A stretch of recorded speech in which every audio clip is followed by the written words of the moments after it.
Perez or not that I addressed earlier, that Marshall agreed that the Republicans have a real perception problem, that it appears that the Republican Party, whether it's true or not, doesn't care about the most vulnerable in our society. And it's something that they got to address between now and the midterms. And Marshall, in order to do that, I think they almost have to extend the Obamacare credits, even though they weren't intended to be extended, as you pointed out earlier.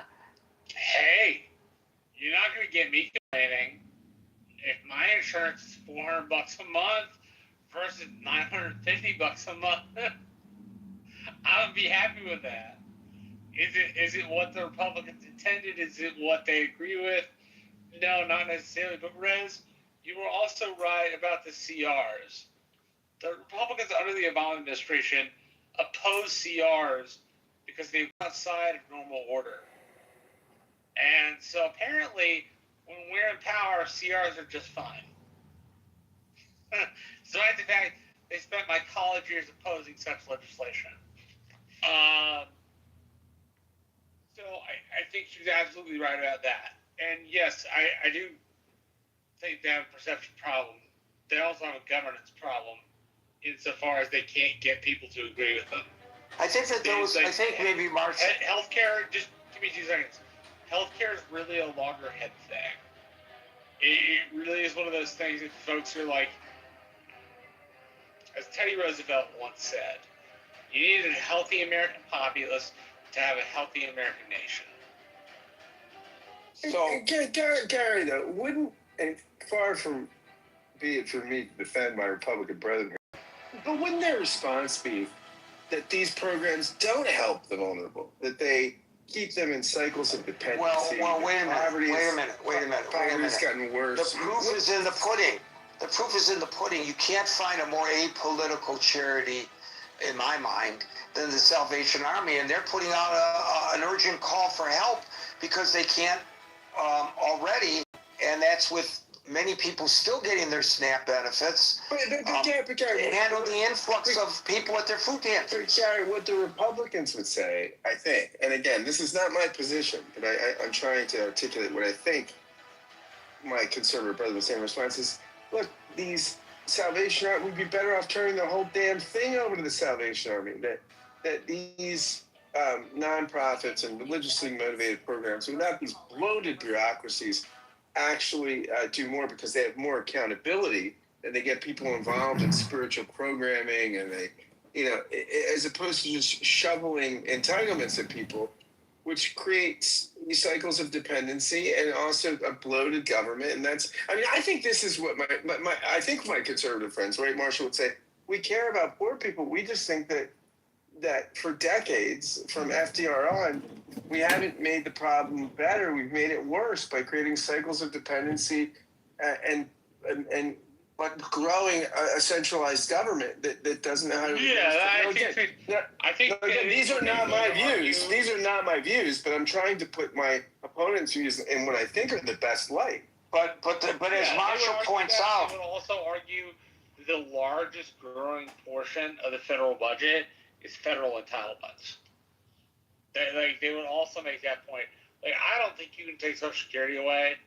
I don't think you can take disability insurance away. I don't think you can take Medicare away. But they would argue that you have to pare down. The federal government cannot afford to spend $2.5 trillion and then 10 years later spend $3.5 trillion, which is what it's projected to be. So I think that would be the argument from the Republican side, or at least some of them. I personally am in the camp of you need a mixture. You need nonprofits, you need the government, right? You need the government's a stopgap, and it needs to be there. But as you pointed out earlier, Marshall, the problem the Republicans have, they do not present an alternative.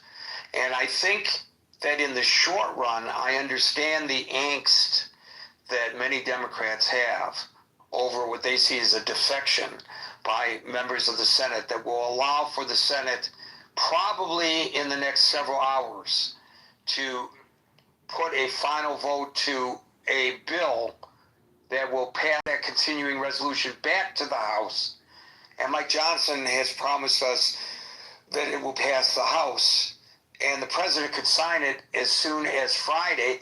And they didn't get what they wanted, the Democrats, with regard to Obamacare. But if the Republicans better be very careful, I think, that if they don't negotiate in good faith with the Democrats for that vote in December, a lot of trouble. right, big troubles for the Republicans come next November, in my opinion. So, okay, we'll see how it all plays out. I'm not ending it sounds like I'm ending the session. I'm not. Folks that are trying to get on the stage, we're past the time where that can be done.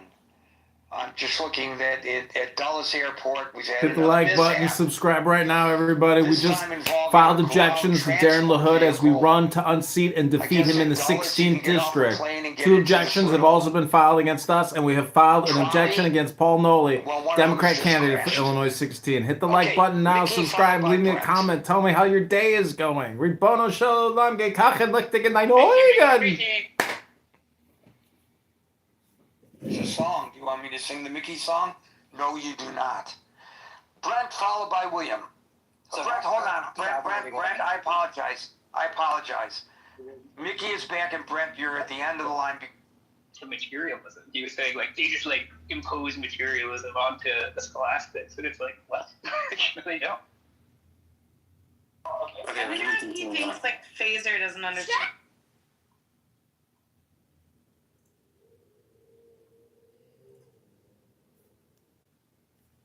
Slavery still on the table. That's just like bad. I really hate that. I mean, I just personally, I meet some that are nice and perhaps not very religious, but I just, when I meet like if I look at this app, for example, so many, I would say more of them have pretty extreme beliefs that I'm not comfortable with. Yeah, just ask them, do you support the death of apostates? And like they'll hem and haw, and then eventually they'll be like, well, if the caliphate was set up, then we, maybe like that's like, bro, like just say you don't support it. Like that's the answer to the question. Like don't support killing people for leaving a religion. The fuck, like.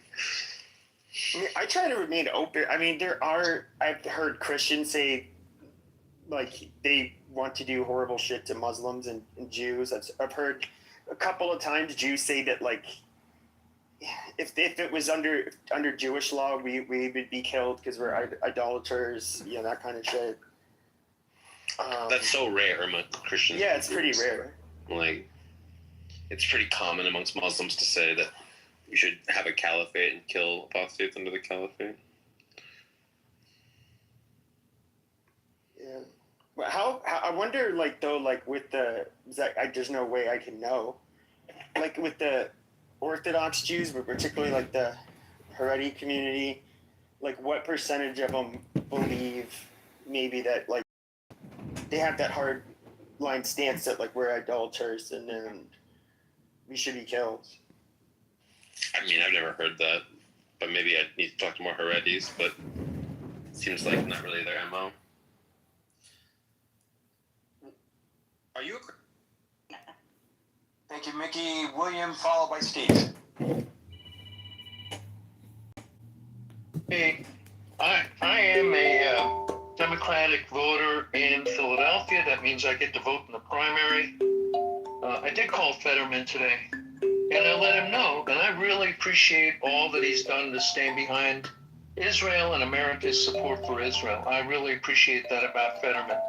I also let him know that if the ACA credits making the insurance affordable are not available for my children, that not only will I vote against him in the primary, but I will work against him, and I do work in Pennsylvania politics as a volunteer and as an election protection lawyer, and I will do whatever I can to vote against him in the primary.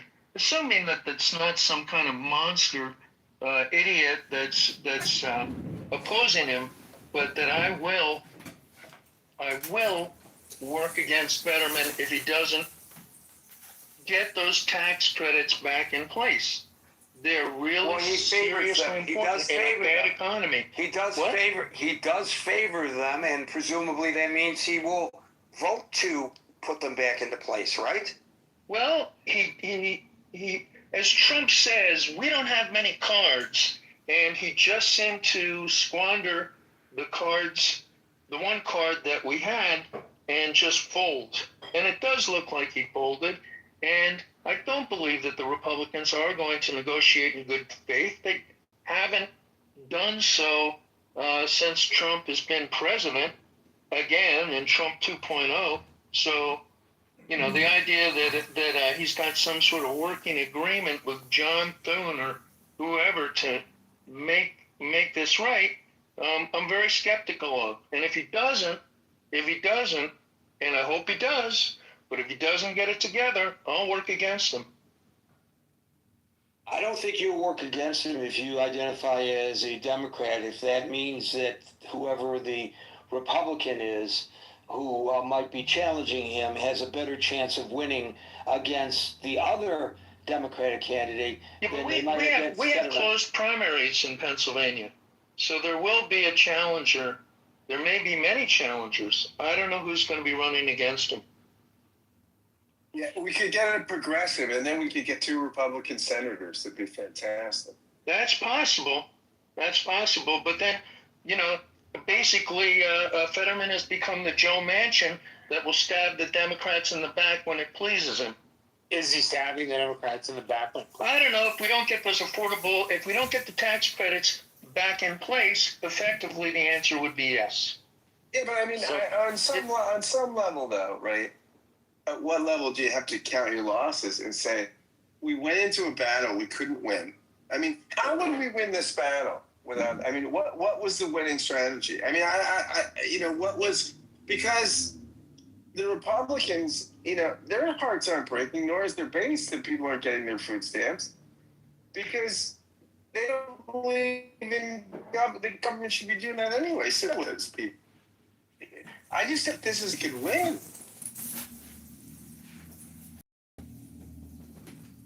I don't know whether that was rhetorical or William wanted to respond. No, well, first of all, it was kind of breaking up, so it was a little hard to hear. But there will be a Democratic primary. It doesn't mean that the Republican is going to win. It doesn't mean we're going to get a clone of McCormick. It just means that there will be challengers in the primary for Fetterman. If you can hear me now, what I was saying is this: is Fetterman's vote, right, was a judgment call. How would we have? What was the Democratic winning strategy to just keep the government shut down and keep starving people on food stamps in a battle we couldn't win because the Republicans weren't going to back down? I mean, we might have just misjudged our man. We picked the wrong hand to go all in on. The tax credits for. First of all, you know, we did a huge bonanza giveaway to the richest of the rich, who get taxed much less than before. I'm with you. I'd be for socialized medicine, but I'm living on the ground. Do you think we could have won this battle with the way the Senate is? I mean, what would be your strategy for winning the battle? We did pretty well with the repudiation of Trumpism in the general election, and you know, the question is how long can you play, and was it really the Democrats that caused the shutdown, or was it the Republicans? I thought that the public was pretty well with the Democrats and attributed the shutdown to the Republicans, but Fetterman folded. So that doesn't mean that doesn't mean that's the truth, though. Marshall, I think you're a patriot, but I don't share your truth. Food stamps. No, the Republicans were very clear. If you propose a separate bill, there will be negotiation. They could have negotiated But up when, front, and they didn't. They didn't do it because they don't give a shit. They don't care. They don't care if people lose their insurance. They don't care if people are uninsured. They would like to abolish the ACA altogether. They don't care if people don't have insurance. That's the Republican dream. They've been working on that for years. yes, but it got shoved down their throat. Well, too bad, because they lost. Okay, so now you're going to take health insurance away from most people. We're arguing that a policy conviction just goes away. No, that's not how that works. The Republican belief in like getting rid of bureaucracy is 100-year-old belief. We didn't like the Great Society. We didn't like the New Deal. We didn't like the interference. We didn't like the large bureaucracy. Right, you didn't like women to be able to choose their own, make their own decisions about having an abortion or not. You don't like choice. You like big government to interfere with small decisions. My point is, you actually have to have a policy argument about that. It doesn't go away without saying. Well, you know what? The Republicans had a great opportunity to have the policy argument for a long time now, and they haven't done so. And they waited until the last minute, and this was an important issue, and then the Democrats folded. As I have readily said, the Republicans have said, hey, we just want to repeal the thing. They've just said no, which I find unacceptable. And wait, I'm with you on the policy stuff. I voted for Bernie Sanders. I'm probably leaning towards democratic socialism. What I'm saying, this is a fight we couldn't win. How many months do you hold out and keep people from things we care about, like food stamps? How long do the Republicans hold out? They can hold out forever because they every month people don't get their food stamps. That's a win for them because they don't like seeing that money spent anyway. So what would be your strategy to win when they don't care and Trump wouldn't back down? Because Trump doesn't care. You're playing poker. Well, Scott, I can't hear you, but I agree with you. Trump doesn't care, and the Republicans don't care, but their constituents care, and a lot of their constituents are getting screwed by their policies.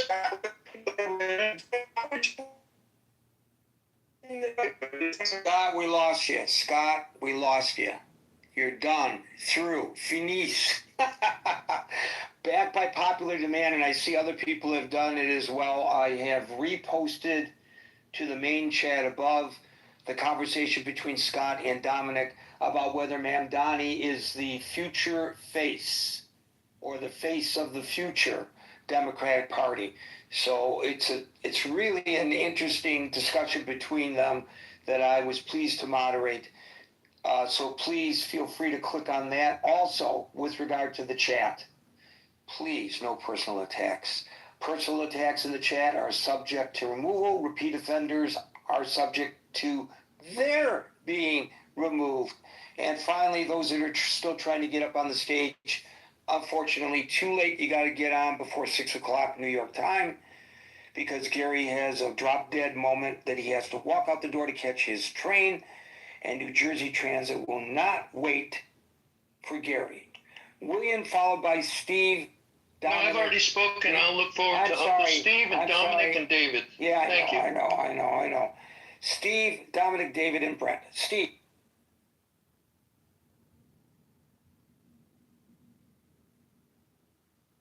Steve fell asleep. He's waited so long. Steve. Dominic. Gary. Hi, everybody. Yeah, I'm impressed with the sincerity of William's point of view here. The sort of I'm trying to separate the political animal from the policy animal there, and. If politics is a competition of the virtuous, he who attempts or claims to be more virtuous than the next fellow, I think that's a difficult way to practice politics. Uh, my experience is that when practical people get involved in a negotiation about political policy, and I've always had small issues like whether or not we're going to expand the airport, or whether we're going to recognize the police union in our town, or whether we're going to allow zoning to exclude poor people. Well, of course, we never said that explicitly. We just said that you've got to be rich to live here. Everyone compromised, at least made the appearance of compromising. Claims that the other party are disreputable, sort of an either or. I've always found very difficult to, it's kill or be killed politics. And I just don't know if that's useful. Two things that really I noticed today, that the Democrats who sided, and the one independent, who sided with the Republicans on this, are either being castigated as traitors or hailed as practical politicians who want to move the country forward.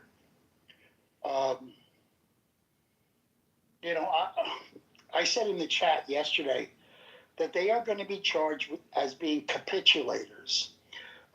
And that's a fight within the Democratic Party. I called Schumer up, and just William gave me the idea, or reminded me that I called Senator Schumer up and said, "What are you doing? What? You open the government." Okay, now his assistant deputy or whatever it was who answered the phone said, "Thank you, Dominic, very much. We know who you are, and you're never going to vote for us anyway." So, he couldn't care less if I was going to work against him. But he does care if, Sandy Cortez, is that her name? I'm going to start calling her by her name now instead of that. And so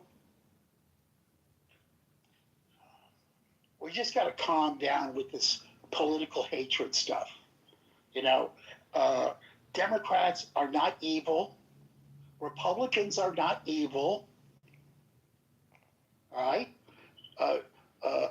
And once we get to that sort of Bolshevik notion that the other side is evil, the way Mao looked at Chiang Kai-shek, and 50 million people have to die in order to win. That is a prospect I want to have nothing to do with. And I just eschew any of the sort of like quote unquote radicalization of politics. It's very difficult for me. So I have been a practitioner in the arena, and it humbles me to be a part of that, to have that experience. And I know what to do with people who stand before me and accuse me of that they're going to kill me if I don't vote a certain way. I actually had people say that to me. Shrug it off, say, "Oh, take your best shot." But the fact that someone would actually say that, it's kind of frightening. So the other thing I wanted to point out is today, President Trump met with, I can't pronounce his name, he's the president of Syria, which I think is is the real news of the day. It's an incredible, I don't know what you would call it, almost magic-like international diplomatic hula hoop or something that Trump has been able to pull off, because Syria was as Russian-controlled as you could get. and Trump has somehow got them to go to the United States. I just want to recognize a good job. Doesn't make me a Trump acolyte, but you gotta, we gotta stop. But it has nothing to do with today's discussion either. That's right. I'm sorry. I just said I'll leave on this note. We got to stop the kill or be killed idea about politics. Well, there are perceptions. We've been discussing a lot about perceptions, Dominic, and I've raised I've not said Republicans are all jerks or cold fish who don't care about poor people. I said the way that this is being managed by the Republicans gives the perception that they don't care, and that's a problem that they will have in the next election, to which Marshall agrees, especially if they can't come to terms on Obamacare. Now, Anson points out in text, Obamacare is not really for poor people. It's for middle-class people who otherwise can't afford health insurance. And that it's a misstatement to say that it's ignoring the concerns of poor people. So I answered in the text with a question, does that put us at a tipping point where you don't have to be poor to not be able to afford health insurance? Is that where we are in this country? Is that an indication of a shrinking and less economically viable middle class? It would seem that argument to the concerns about Obamacare being for poor people, maybe we have to redefine poor or levels of poorness. I don't want to see anybody who's working full time be considered middle class, and the middle class dream is it the middle class dream of a house and a driveway, 2 cars in the driveway? Isn't that supposed to be middle class? A chicken in every pot? Right, a chicken in every pot? I mean, so maybe we have to, please allow me to finish, Marshall. Maybe if Anson's observations are correct in his admonishment, perhaps we need to have to redefine what is the middle class, or does it even exist as we have known it growing up? There may be a quantum change going on in our society right in front of us. As far as I'm concerned, I don't care how you label the person. If he or she cannot afford to buy health insurance, and I think it's worse for than the people in the middle class than it is for poor people, because poor people can apply for whatever their state version of Medicaid is. So if I'm making, depending on where I am, and it changes from locale to locale, but if I'm making like $20,000 a year or $23,000 a year, somebody threw out those figures earlier, and I don't qualify for Medicaid, I'm over the limit for Medicaid, but I'm under the limit. I can't afford to buy into the Obamacare because the premiums have gone up. So what? Who cares about you? Can I answer, Karen? Yeah, please. Okay. So my point was the demonization. I know what your point was. Okay. So that's where I was coming from. If you want to talk about the specifics of the ACA policy, we have to deal with reality. What percent of ACA enrollments are fraudulent? I don't know anything about how fraudulent they are. I've heard the argument. The only argument that I've heard about, I'm not asking any question. I did not even raise the issue of fraud. I'm presuming that if somebody's working at McDonald's, to use the example that was given earlier, and they cannot afford to buy health insurance on their own, and their employer is not providing them health insurance, they should be able to get into Obamacare without the premiums knocking them out of contention. Okay. Now, is that fraud? But if you find out that you got Obamacare and that your deductible is $14,000, what good is the insurance? Nobody is saying that Obamacare is a panacea. There you go. Nobody said it was a panacea. Well, What do you mean, there you go? So it's a solution to, like, eliminate it and start from scratch and let those people hang out to dry? Or is the solution to extend it and then find an alternative or repair it? Well, it's somewhere in between. Obviously, it involves reform, which I think my Democratic friends would support. That reform is always a nice Democrat word. We have to reform the policy so that it is not fraudulent in its perception. People perceive the ACA as fraudulent. Well, I haven't heard the argument that there's widespread fraud in the ACA, and I have not heard the argument that that's the reason.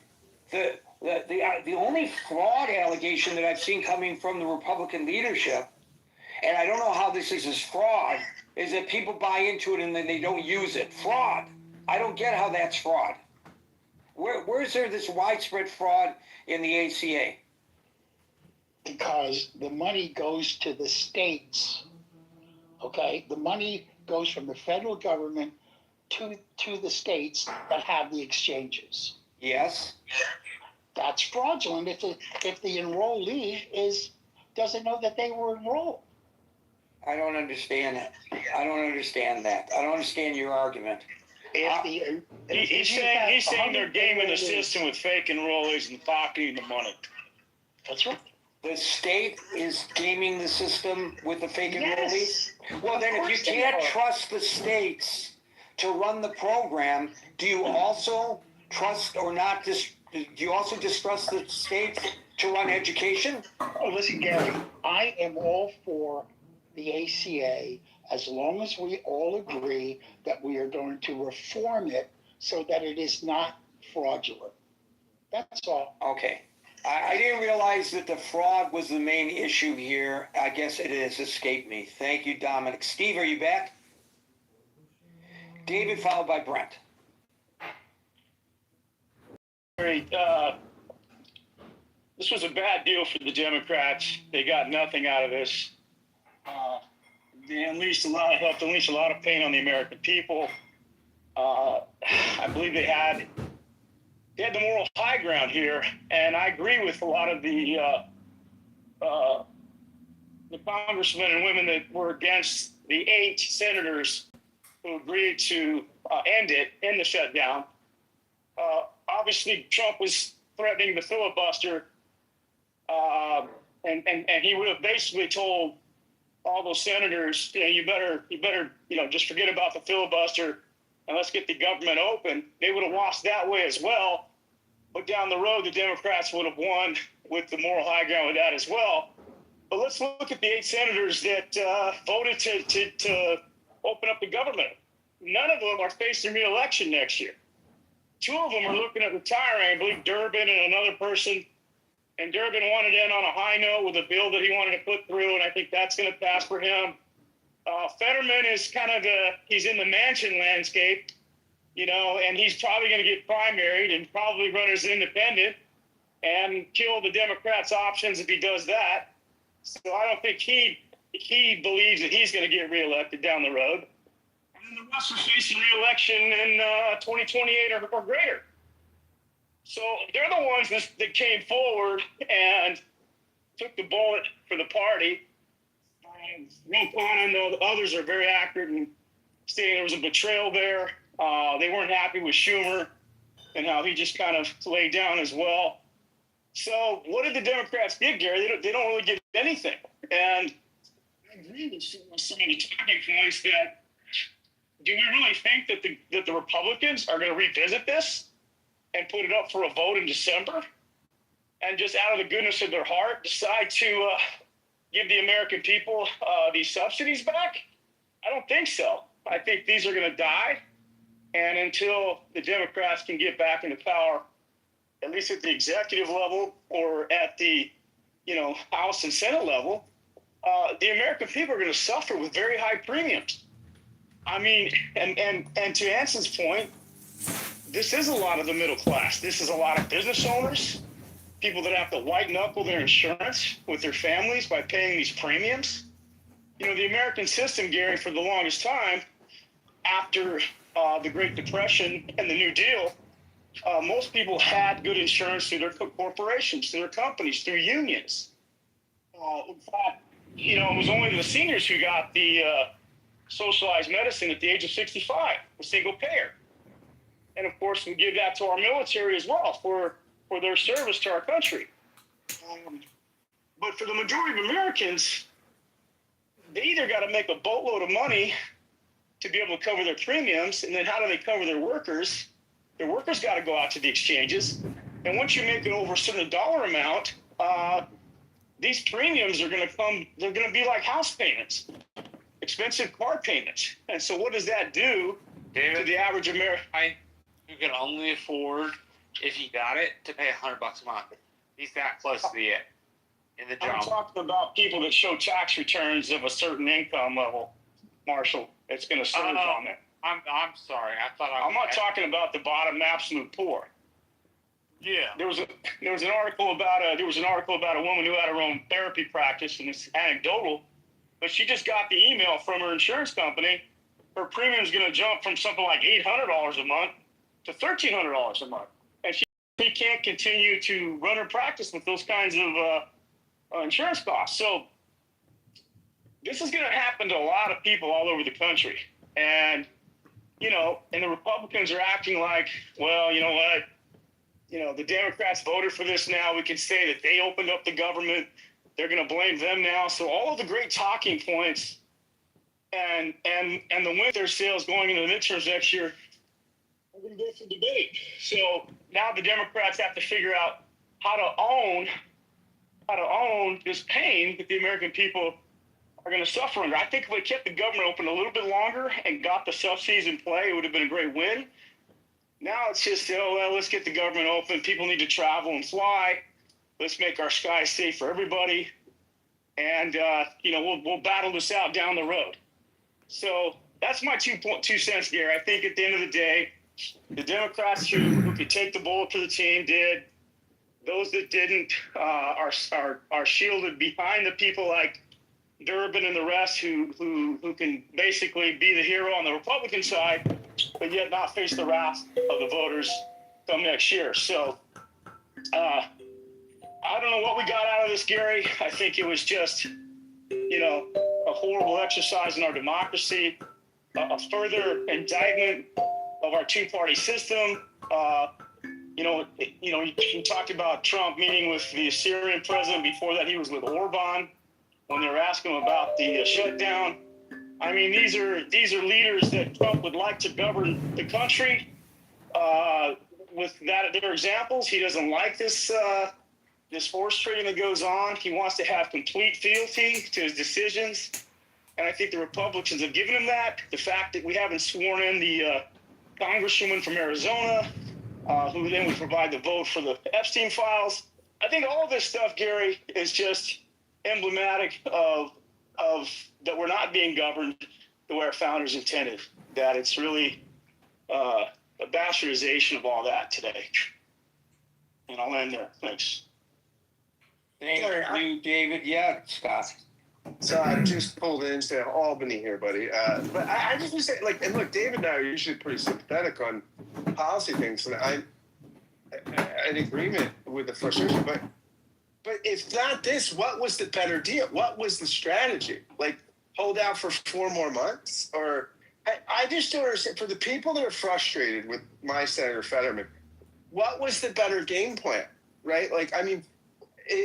How would we win this fight? I wonder, other than just indefinitely, when we don't hold any cards, other than public opinion, which probably the blame for the Republicans was slight. I mean, it wasn't massive. what I just don't understand what the winning strategy is. Like, and I mean this too. What is it? What do we do? I mean, the Buddhist monk thing. Do we set people on fire? I mean, what would we do? How many more months do we cut SNAP benefits to create a revolution? So that, and maybe that's the strategy, that we make it so bad for Americans on SNAP and things like that. By the way, I'm on a fixed income. I get SNAP benefits. Okay, how long do people that can't get their food? How long do we say, hey, we're fighting a losing battle here, but we can turn it around? How long do we do that? Well, I think you have to have legislation that speaks to the neediest of our American people, and maybe have legislation that line items their funding, irrespective of budget issues. You basically have to make, decisions and laws that secure the weakest of these in our society from being held hostage by the 1%, the 10%. No, David, I'm with you. I'm with you on that. Like I'd be for socialized medicine. I'd be for luck. But I'm saying in this particular battle, because a lot of people are giving shit to Durbin and Fetterman, my senator, who I like a lot. What could we have done differently here? I mean, I maybe we shouldn't have picked the fight in the front. I mean, I don't know that people, like, I actually think it was prudent to fold. I mean, if you're playing poker at some point, I mean, there's some people that just can never fold a hand, right? They say, I'm pot committed. And then they lose everything they had. And say, so what? How could we have played this hand differently? Just put more chips in? I mean, how would we have won the fight? I don't know, man. Some things are just worth. I mean, was the Civil War worth fighting to end slavery and keep the Union together? I mean, at some point, what do your battles look like? No, so that's it. So what you're saying is like you would say, I manage I don't usually tell much back, but I manage a house. I'm the general manager of a house for guys in transition, and every guy except one in my house that I manage, and there's like, right now there's 10 guys. All of them are on food stamps except one. So what do I say to them? So I say, all you guys, just like 3 or 4 more months, it's worth it for the 24 million people that are making more money than them. And again, I think it's awful. I would be for something left of Obamacare. I mean, I think Obamacare is a center-right program we have to live with. But at what point do I say, yeah, I mean, Fetterman should have held out for 4 more months. These guys are stressed the hell out, running around at food pantries, and they're standing in line for 2 hours. At what point do I say, yeah, guys, it's worth it for you to stand in line for another, how many months, and it's winter, how many months, David, should I tell those guys? Well, Fetterman's a candy ass. Well, you guys should wait in there for 4 more months till the Republicans fold, which they're not going to fold. If we had a moral Republican, if we had President Mitt Romney and Liz Cheney, maybe I'd believe that. But we don't have those people. These people don't give a shit. And you're saying we're going to play poker with them? Well, we saw what happened when the judge said, hey, open up the SNAP benefits. Rather than saying that as a moral position, the courts had ruled, Trump runs it up to the Supreme Court flagpole, right? So I think that there's a win right there. He's saying people being hungry in this country, but you know what happened in my house? Because the thing went back a couple times, people that were on the number one thing for the food stamps got theirs, then Trump got it shut off, and the rest of the guys didn't get it. Right. I know. So were we saying, like, we were saying, well, we'll win the other court battles? What I'm saying, I'm kind of defending. Look, and again, I'm left of a lot of these senators, but no, I get it. I think you fold. I think, like, I don't think you sacrifice the 42 million people that can't eat on the altar of the 24 million people who live to fight another day. I mean, I think, and use it against the Republicans in the midterms. But I mean, I think if we're talking about priorities, I mean, Well, gosh, I think it's just brutal, and I think actually these eight I think Democrats actually, did the prudent thing. as I said earlier, David, I think the ball is now in the Republicans' court. And we'll see what happens next month. December the 10th, that's when they promise to have a vote by on Obamacare, and let's see if they approach it in good faith. And it's how the American people will perceive it. And I don't think the American people will perceive it very well if they do not approach this in good faith. They may all be in agreement. Norm points out in text, Trump promised to fix Obamacare, but now he's not talking about fixing it, he's talking about defunding it entirely. Two different things. Brent, you get the last word. I kind of want to respond to Scott and Abby real quick. First, on the point on Fetterman, you are quite right. He's popular in general, but you have close primaries. He's quite unpopular among the Democratic base. I kind of looked up the polling. There's one from Pack Forward Blue, has him at 28% approval. Morning Consult has him at 24% approval among Democratic primary voters. Brett, he's popular for me right now with the guys I gotta feed. I want to get these guys food stamps. So it's popular for me right now. But I'm on the ground with guys that are really stressed that can't eat. So I'll circle back to that. John, he is a senator who doesn't show up for work. I think he's got his highest absentee rate, or one of the highest absentee rates of any. I got a kidney for sale. I got a kidney, a fresh kidney for sale. Who needs a kidney? I got a kidney. Who needs a kidney? Who needs a kidney? So we just got back. I just got back from downtown Chicago, and I filed legal objections to the incumbent, Darren LaHood, Congressman LaHood, and also the Democrat candidate, and they filed objections against me. So we go to court in 8 days. I'm so glad my life is behind me with this, okay? You know, I'm so glad. I'm so glad. I can't tell you I spent my life doing this. I worked under Jimmy Carter. you know what's amazing is I didn't have the objection printed, and you have to have triplicates. So I said, just give me 6 pieces of paper, and I hand wrote the objections. I was just about to say you probably did that. You had to, right? Yep. You had to have something. And I beat everybody into the line. They challenged me after I challenged them, I believe. But anyways, this is how it goes down, and this is my second time doing this. And the Democrat candidate, I'm sure, has never run before, and so he probably doesn't even know about the objections. And I might get the Democrat knocked off the ballot, and I might get knocked off the ballot, and my opponent might stay on, but he's 550 signatures short. So if we can all withdraw. I do know. You know how this is going to go down? Everybody has to file a withdrawal of objection, and then everybody gets on the ballot. Who wins? Well, the voters decide March 17th of 2026. No, but what is the point of all this funny business that you're doing? No, it's not a matter. It's not a matter of funny business. It's a matter of it has to reach the legality of being a candidate. Yeah, you have to meet. Okay, so he's just doing this to become a candidate because so obviously doesn't know what he's supposed to do, and then he might end up off the ballot or something.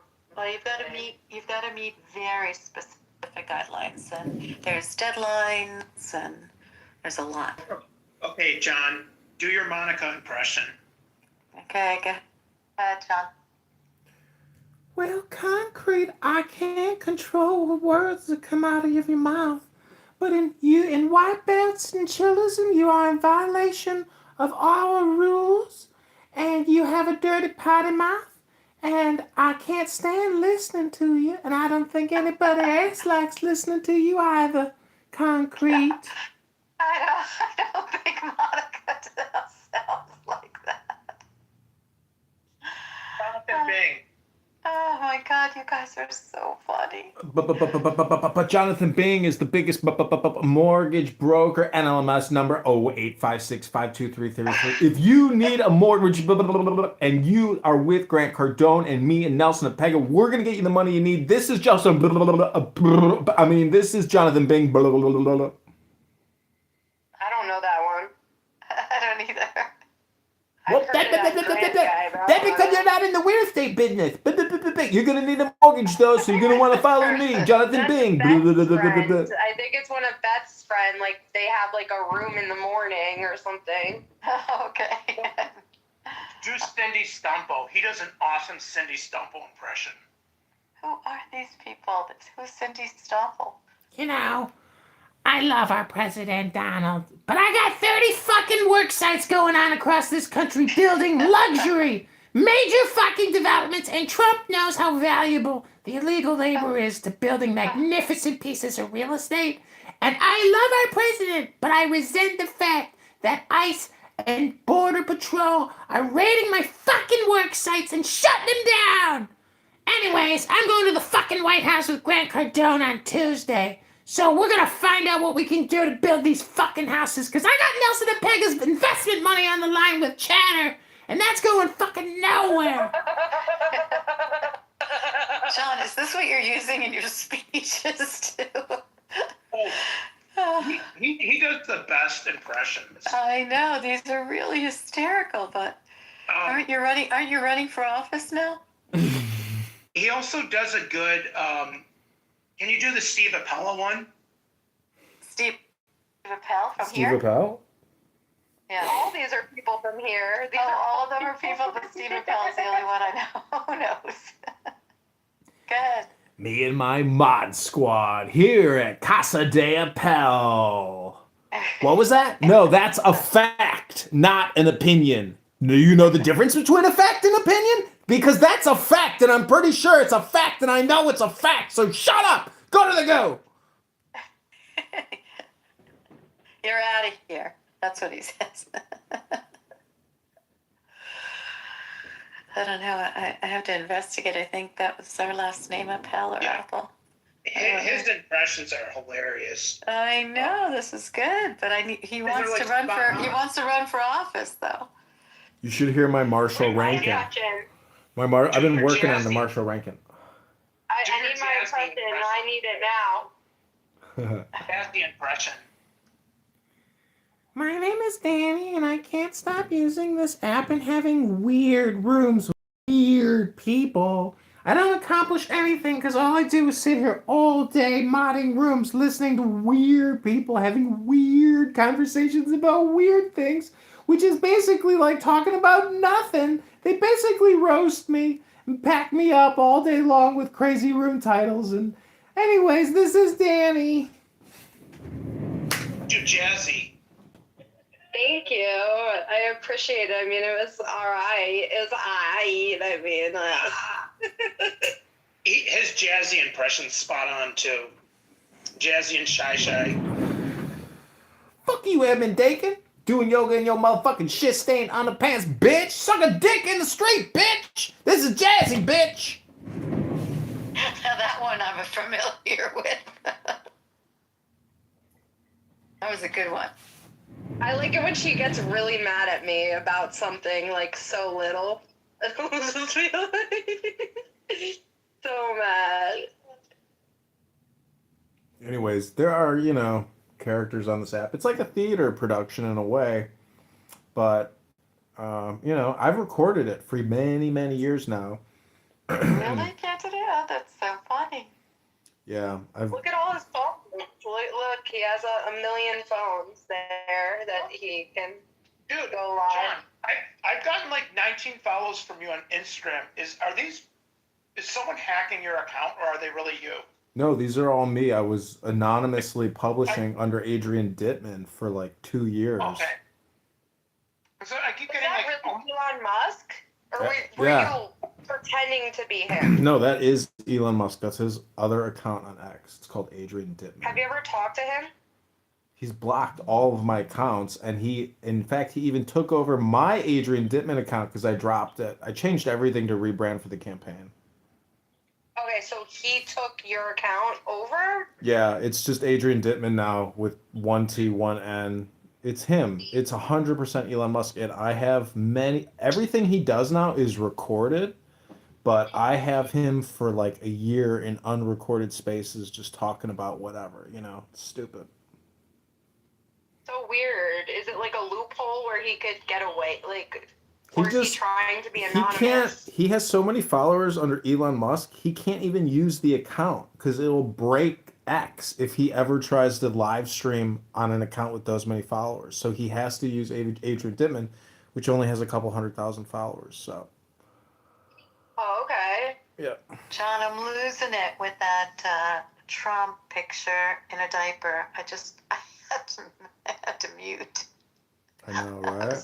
That's the protest. Oh my God, you have some really good ones. No, he's hilarious too when he trolls the Muslims. When you go in the room and troll those Muslims, it's hilarious. Do they always throw you from the room, John?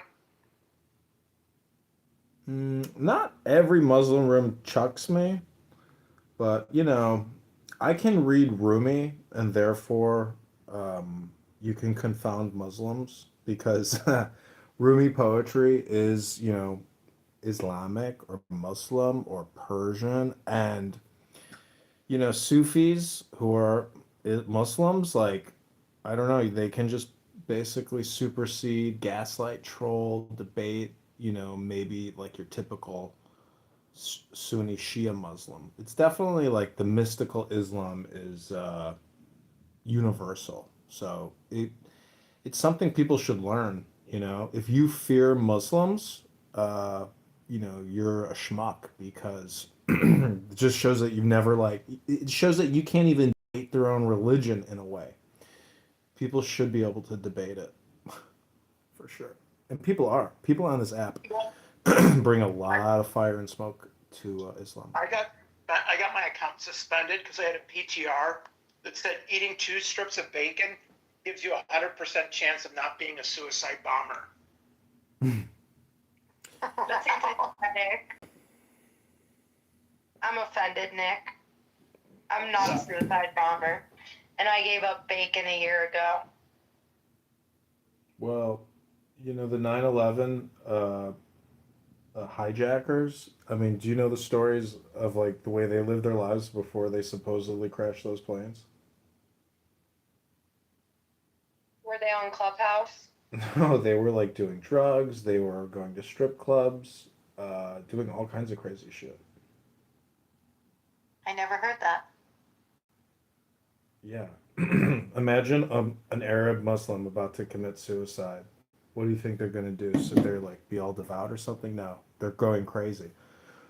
So you can look it up.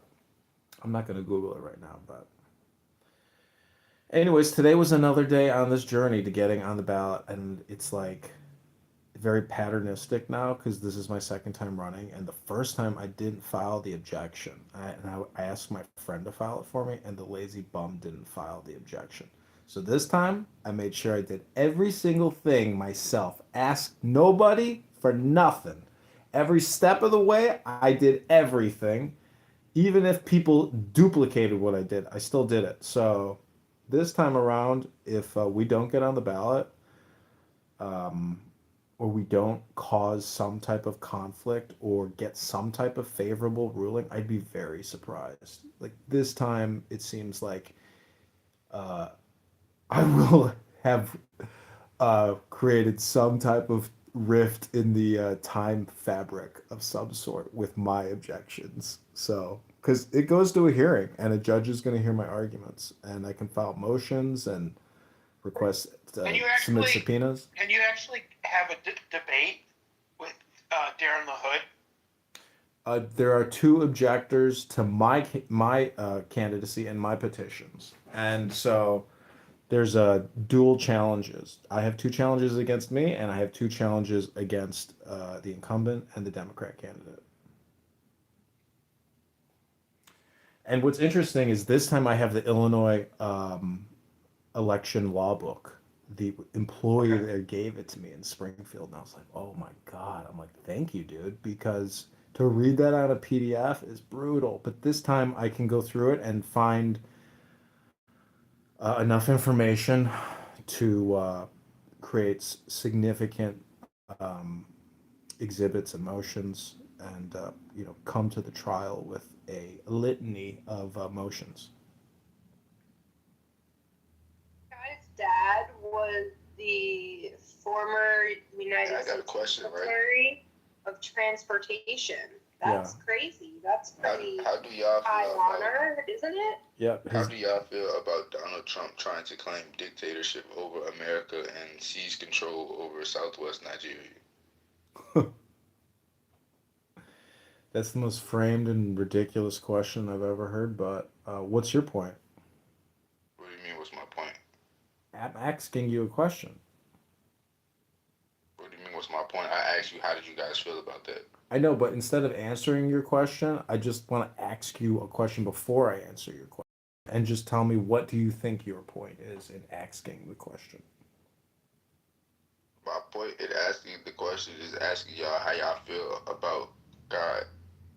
I know, but before I answer your question, I'm asking you a question, and I'd like you to answer the question I'm asking you first, prior to me answering the question you asked me.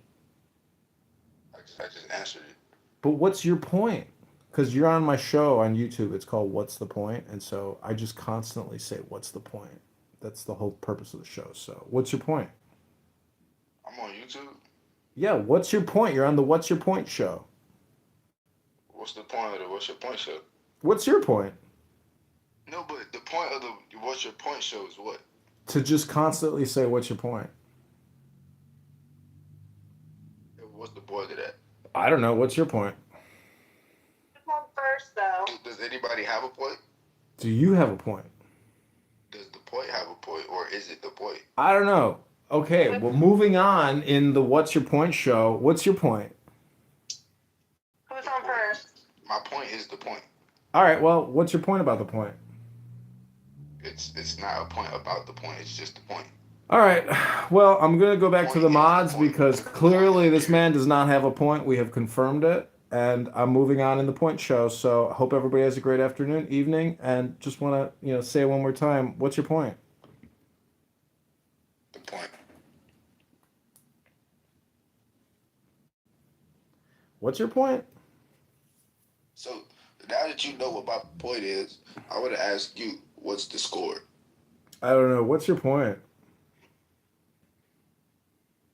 What's the score? Well, when I say what's your point, that's like asking somebody, what's your objective here with this communication exchange? If you tell me what the score is, then I'll tell you what my point is. Got it. You got no point.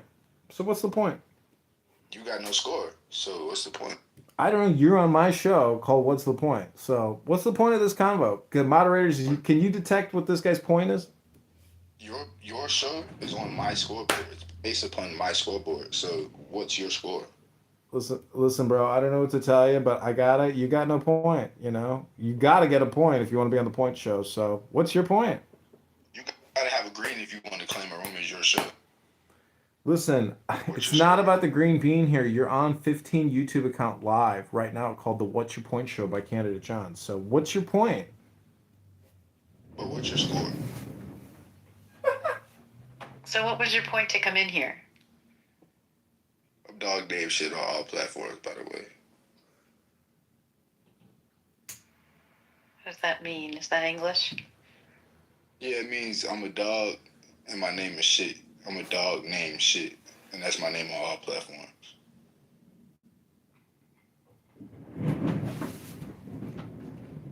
Wait, your point? Oh, he left. Oh, good. What was his point? He didn't leave. I knocked him out. I was beginning to think he didn't really have a point. I don't know. That's what I call the point show. That's the point show. You can have a point. So, anyways, I feel like, celebrating on this journey, but going to the gym would be an excellent option right now. That's a great idea. That's what I was telling Danny this morning. You got to start going to the gym. I'm headed there myself. I wonder if that piece of shit mayor in Chicago, if they're going to re-elect that stupid ass. That stupid ass. That stupid dumbass. Well, then again, look at what happened. What New York City did. They elected Mamdani. It's just so upsetting as a New Yorker. I don't understand. How long do you think it'll take before New York City collapses, John or Grace or anyone? I say 6 months. I'd give it about a year. It could be. I teeter-totter between the two, but you know, let's see. Once it starts hitting people's pockets, once it starts being such ridiculous policies, people are going to go in the streets. They don't understand the rest of the United States. The New Yorkers like myself don't take this garbage. See, if Mamdani was smart, he would pull a Trump and do some type of public works, and spin it and become a builder and get people to want to move there. Because if all these liberal Democrat socialists, if there's a herd psychology, maybe he could attract the top 10% and get them to purchase real estate in New York City, you know? And because he has all that star power with AOC, and their whole journey now is just creating like basically leftist propaganda, and then somehow getting banks to give them the money and the councils or the city councils to approve everything. So they themselves have to sell their vision to get as much as they can possibly get for their works or whatever, lobbyists are begging them for money, or how they're going to fill their budgets. So, they. Anyways, if anybody can do it, it's these, social media creators, because fucking Cuomo and Sliwa. Oh my Lewa. God.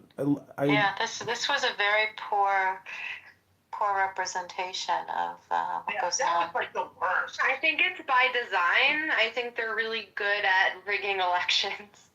Yeah, I don't see that. I don't think this was a rig. I think that The younger people, they buy into all that free shit because they've never understood economics. What's the old saying, like, if you're a Republican before you're 21, you don't have a brain or a heart? I can't remember.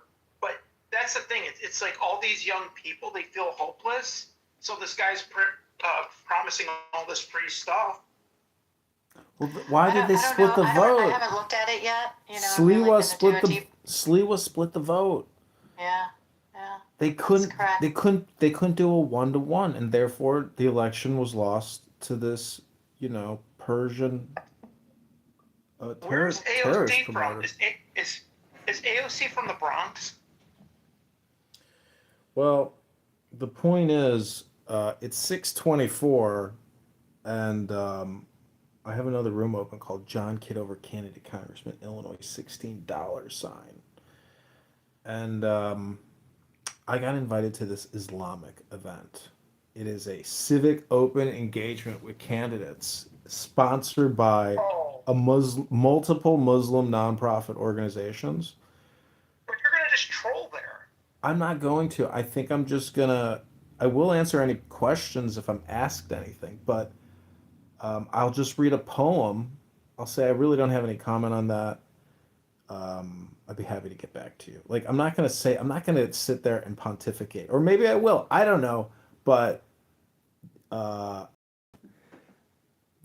anyways, I think the dates. I got to look at the dates to see, is it before or after the hearing for the objection. But my opponent has not confirmed to go to this event, and the Democrat challenger has. So much of this is all just tied to like creating publicity and press pieces for myself. I did cover politics almost my whole life.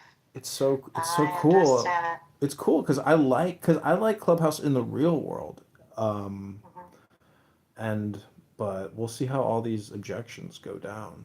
It's going to be a really interesting journey this time, because this time my objections are filed. Last time I didn't file any objections, but this time I did.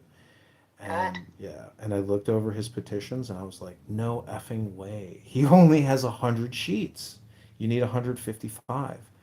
And or be within a 10% margin. And he's not within that 10% margin. I was like, And oh what my about God. you? Where are you with it? I'm above. I'm 100, Okay, 100 good. above. And as soon as I saw his number, oh my God, I got dressed so quick and I ran. I was like running to the train. I was like, I can't believe he only submitted 100 sheets.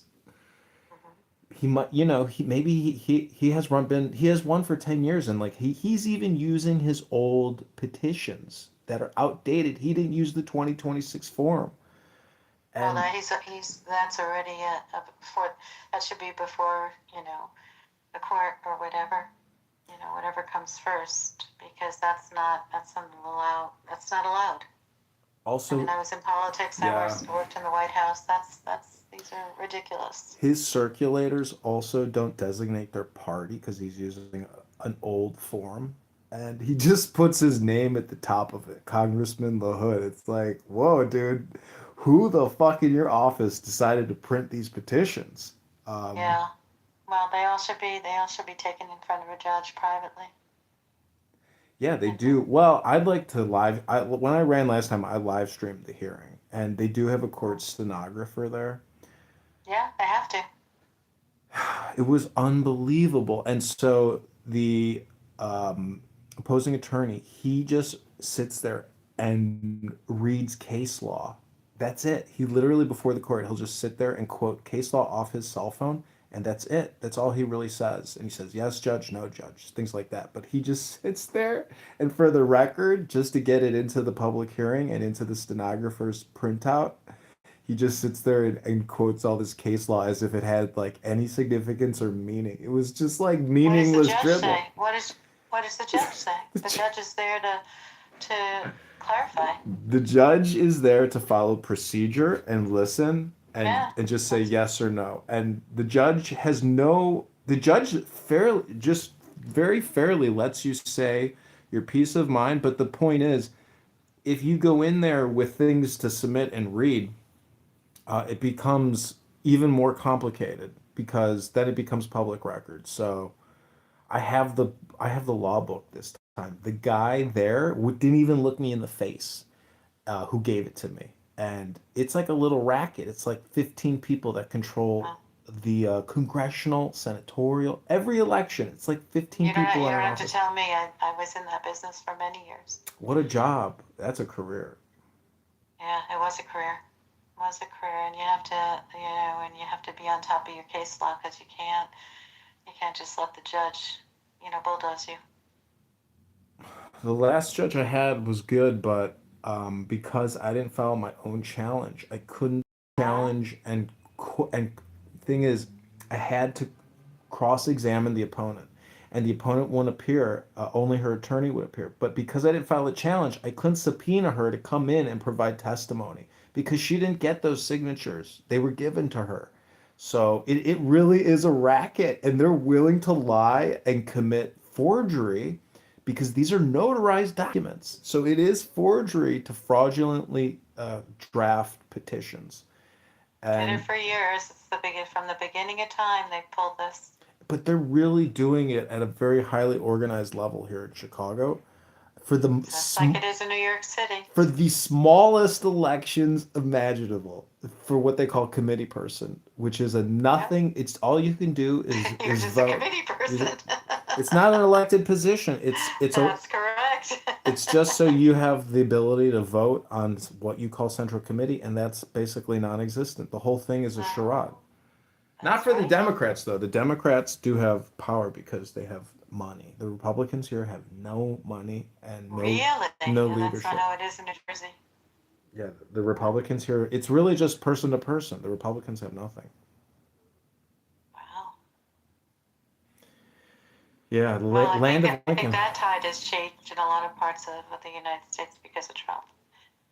He has his minions out there, even in small towns.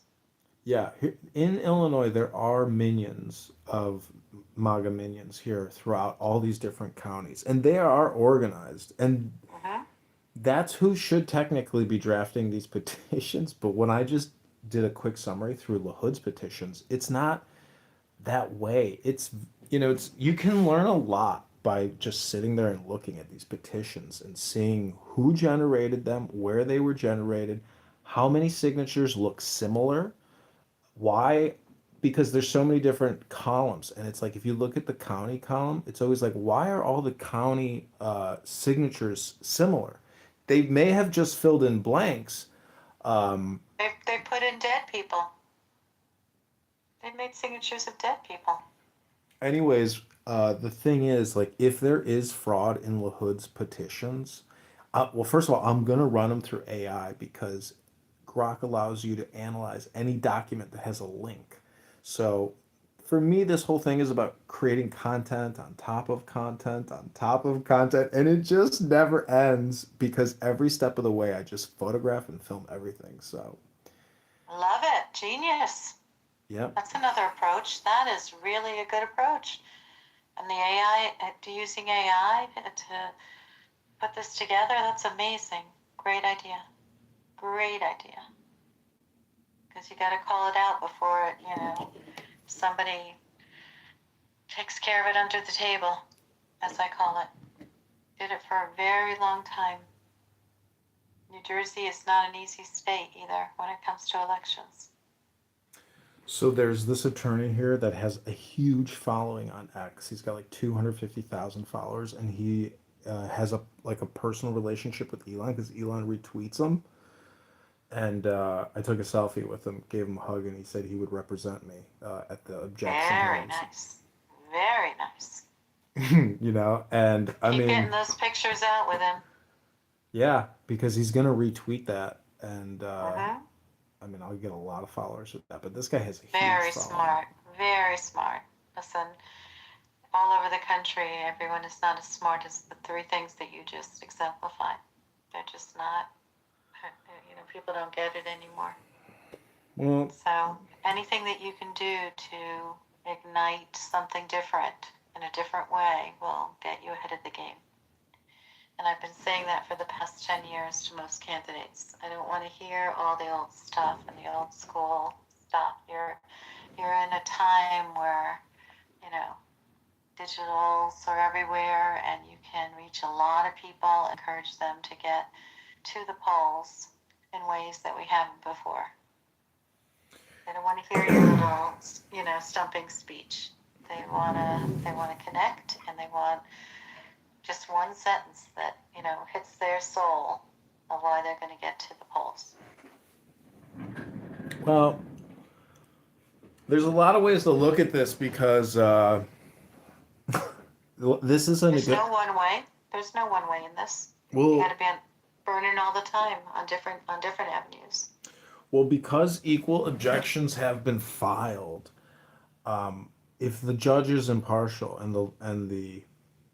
it basically this creates a negotiation opportunity for me, and LaHood could offer me something, or the Democrat candidate could offer me something as well because I challenged him as well. So basically, it goes two ways now. Like I've created a double jeopardy opportunity, situation, a moment, yeah. and I've created a publicity, quagmire and event for the Illinois GOP for the for LaHood, and this is all newsworthy, and so I mean, if you could reach out to Fox News or MSNBC or CNN Politics as my press agent, let me put you in the registrar.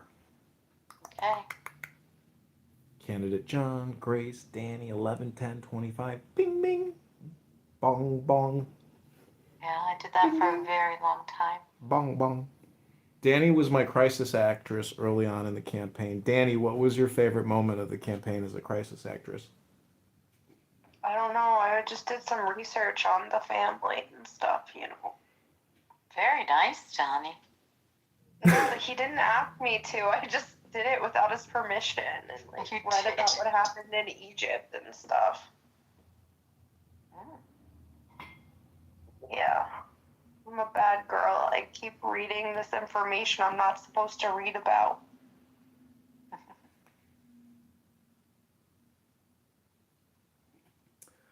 All right, well, Good luck.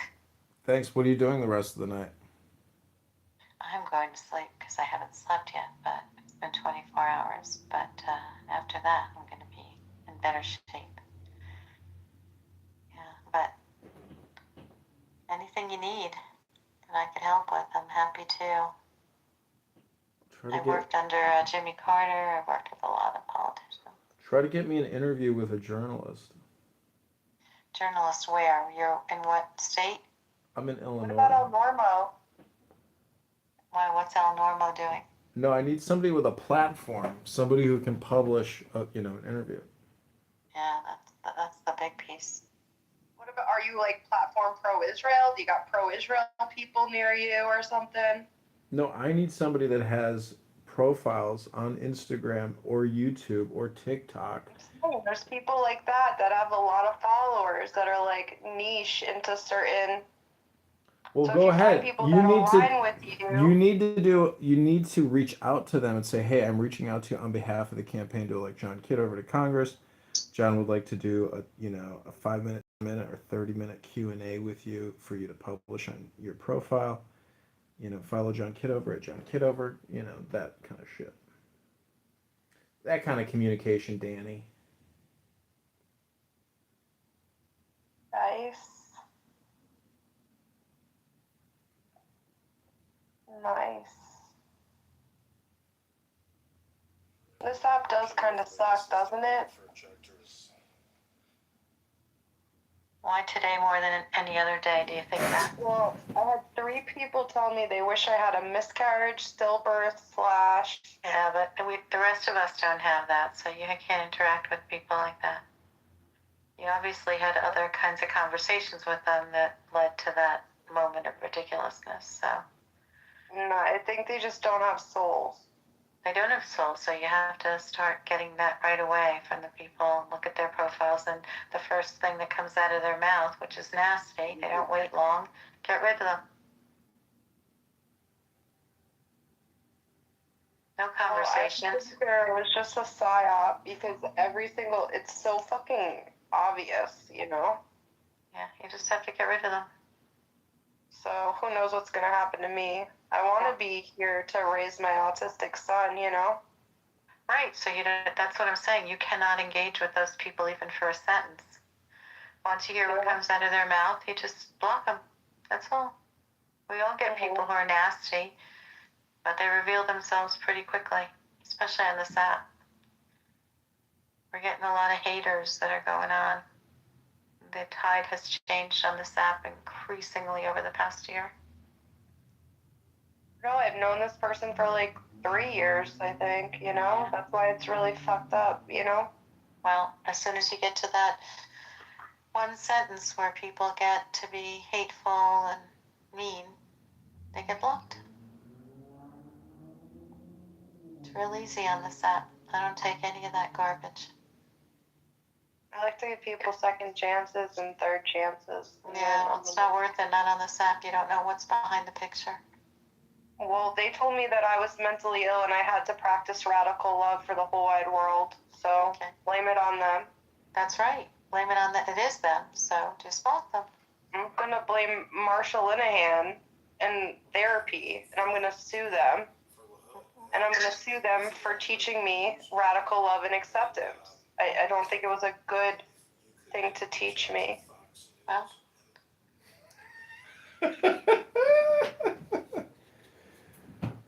Sorry, I'm sitting here looking at my YouTube and how I'm like,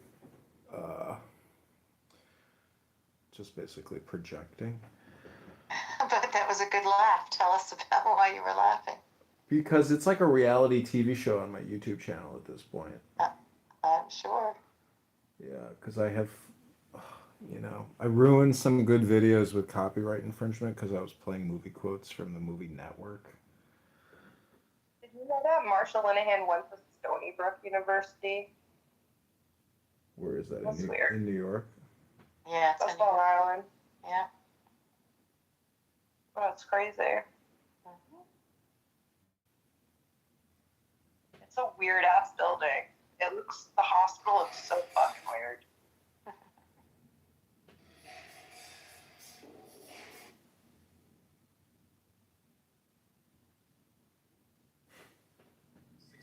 Washington. We just discovered that 2 objections have been filed against my campaign to Hey guys. Hello.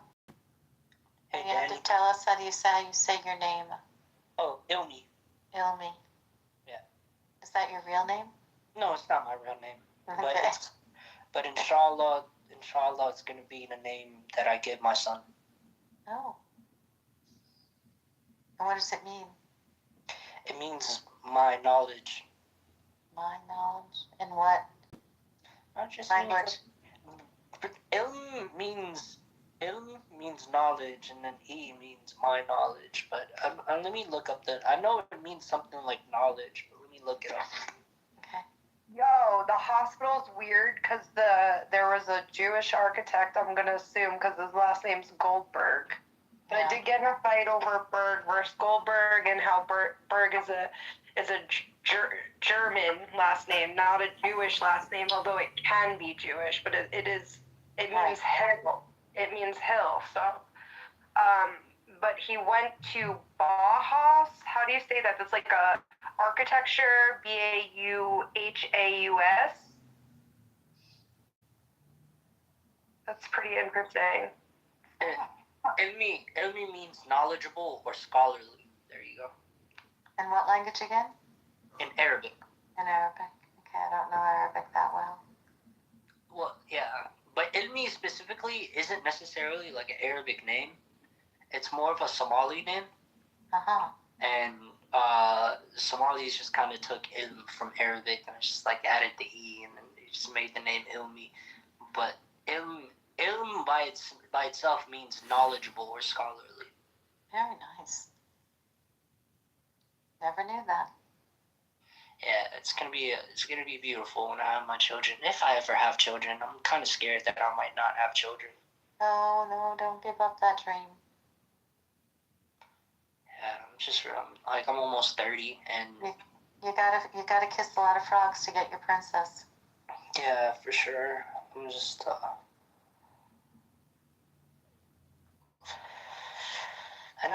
Don't get disillusioned. Do not get disillusioned on that front. Honestly, I need to get my life together too. And it's like as soon as you do that, the other pieces will fall in place. For sure. Appreciate it. Yeah. Just use your soul. You got one. Let it elevate who you are. Yeah, What thank if you. I have a soul? What, Danny? What did you just say? I knew you were going to say. What if I don't have a soul? Then I think you should start searching for it. Do you know that song? I have an answer for you finally. You usually play Stump Grace, but this time you couldn't. What song? The one from Ally McBeal by I forget the person's name. What's the first verse? I've been down this road searching the dirt, or something like that, you know? Yeah, I don't know it. That's so funny. I don't remember it. Really? Yeah. Ally McBeal. I loved Ally McBeal. And the dancing baby. It was like, I've been searching my soul tonight.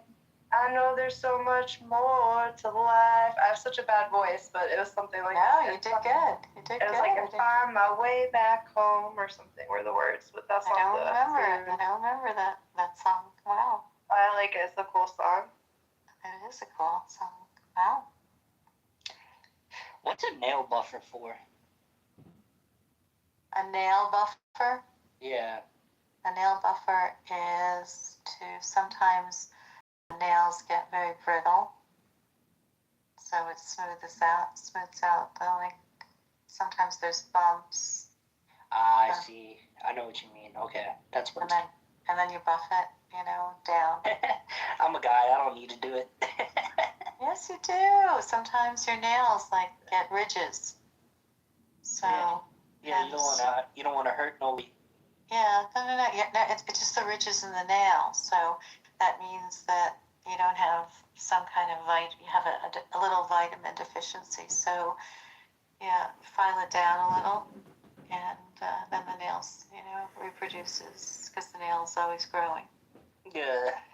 But it's a good thing to do. It's not the worst thing to do. People ask me that all the time. They don't ask me it all the time by any stretch of the imagination, but I'm just saying I remember when I asked others. Hi, this message is to. What did you say again? What did you say? No, I'm emailing Airbnb. Sorry. Okay.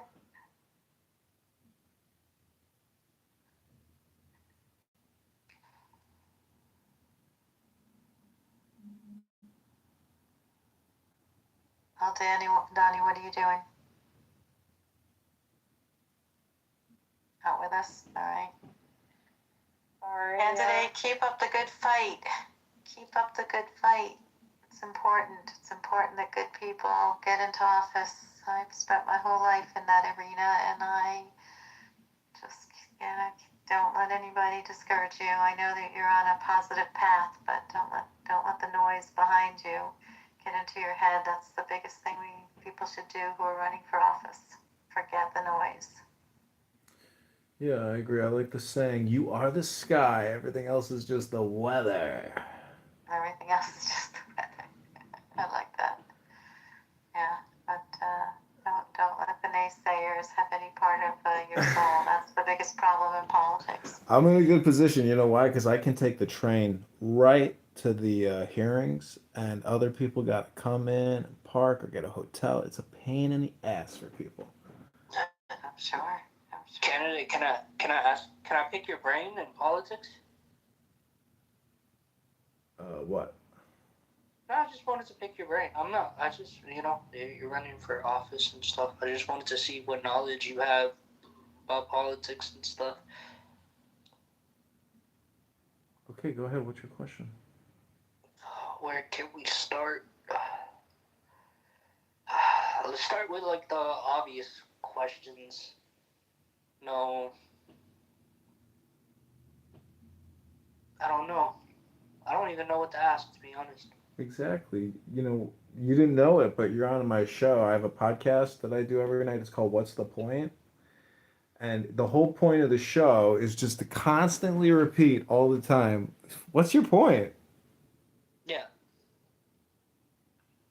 I mean, I just wanted to pick your brain and see. I know, but what's your point, though? Do you have a background, like an education background in like political science or anything? Yes, I do. What's your point? Okay, that's cool. What's your point? My point. Have you heard of the corn cobs in Chicago? Yeah, I have. I've been inside. So that's the same guy that designed the hospital I was talking about. Ah. Well, I've been inside a corn cob, inside the corn cob. Make that make sense. What is your point, Ilmi?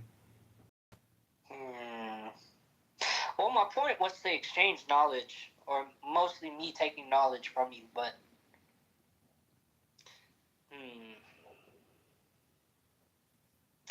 Okay, let's start with geopolitics, because I find geopolitics more interesting than... What exactly is America's relationship with the Middle East? What's your point? Like, what is... Like, specifically Saudi Arabia. What's, like, is it just oil? Is that what it is? Like, What's your point? Come on, man. You're trolling me now. Behind every question, there's usually a statement. What's your point? You've bias in every question, but, what's your point?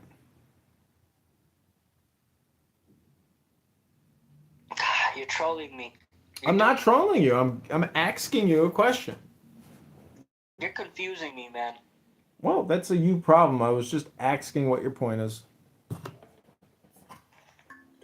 you black, candidate? Am I black? Yeah. Black and blue? Who are you? Are you black? Vinny Flamingo. Welcome to the room. This is a public space, and I think questions like that could be triggering or gaslighting to some people who might be listening. So let's just move this conversation forward. And But you didn't you know, answer. You didn't answer it. well, I'm gonna answer your question. Please be patient. I'm just gonna ask you a question before I answer your question. What's your point? Because you're on my show on YouTube right now. We're live streaming. The show's called "What's Your Point?" Who the fuck says axe? If you're not black. Excuse me? It's the most retarded ass shit. What A are you, normal human being. what are not you asking? axe. What are you asking? They're not axe murderer. They ask. Well, Grace and Danny, I'm sorry for asking a controversial question. Vinny apparently is easily and emotionally upset. So, if he says anything inappropriate or racist, I would just encourage you to kick him from the room. Because you're on my show. What's the point? What's the point? What's Well, the this is not a point? trolling room. This is not a trolling room, Vinny. Sorry. Sorry, Zaki. Sorry. What's your point, Vinny? But he asked, what's your point of being here? Oh, just, I mean, I don't know. I like my life. My life is amazing.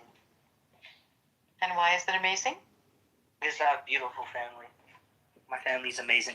That's great. What makes them amazing? My mom's hilarious. My older brother, me and him aren't talking right now, but we are talking. It's kind of weird, but we're still cool. I know we're live streaming. Candidate is live streaming, so he gets to hear all of this, and he doesn't know that I have an AI voice tracker, so I could find my own voice on the internet, and I can figure out his identity. I'm just joking. I'm not gonna do that. I don't think that. Dude, I'm public, man. Look at my profile. Oh, you're public. I haven't even looked at your profile. I'm running for Congress. Oh, you're John Kitover. You're the dude. John for Congress. Oh, man. Are you on Twitch or Kick? Which one?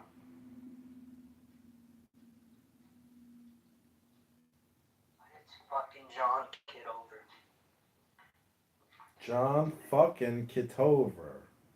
You know what? I have a message for the world. What's your message? What's your message?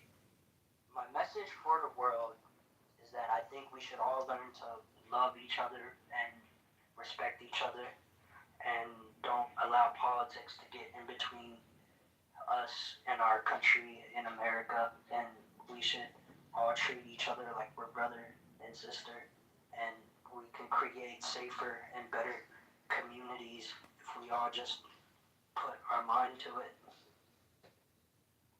America. Fuck yeah. Well, you know, you left something out in your little world message of peace. I mean, you didn't even say, you know, honor thy mother and thy father. You just said, yeah, treat everybody like your brother and your sister. But what about your mom and your dad? You left them out of the equation, Vinny. Of course, that goes with it. Respect our elders. Yeah. The first thing he said was his parents, right? Ilmi said his parents, his mother. Yeah, my mom's amazing, bro. So we started. My bad. Yeah. I thought I was that talking the to first- Vinny for a second here. Ilmi, I think you were talking to Vinny, and I just wasn't paying attention. Ilmi, you know, what is your point? Do you think I could name a cat Schrodinger? I think Vinny's gonna kill me. Ilmi, what was your point about saying all that? Why Schrodinger? Vinny, before we move on to Danny's Schrodinger's cat, Ilmi, can you tell us what your point was? My point is that we're extremely divided, and we have been extremely divided for decades now politically, and it's just stupid, bro. And then all the racial tensions and just like stuff going on all over the world, and it's sad, bro. It's truly sad. Got it. So what was your point? Yeah, it's not gonna work this time, Mr. Candidate. Well, you're on my show. It's called What's the Point? The whole point of the show is just to constantly just keep saying what's the point. So, anyways. This reminds me of that other guy's show, the Zach Galifianakis guy from Hangover. What's the point of your statement? The point is that this isn't very comical, and you need a better niche. Well, I'm not trying to be funny here. What is it? I'm just trying to say, you know, what's the point? That's the point. What's the point? What's the point? That's the point. Got it. Okay, moderators. I've done my work here. We've gotten nowhere. He has no point.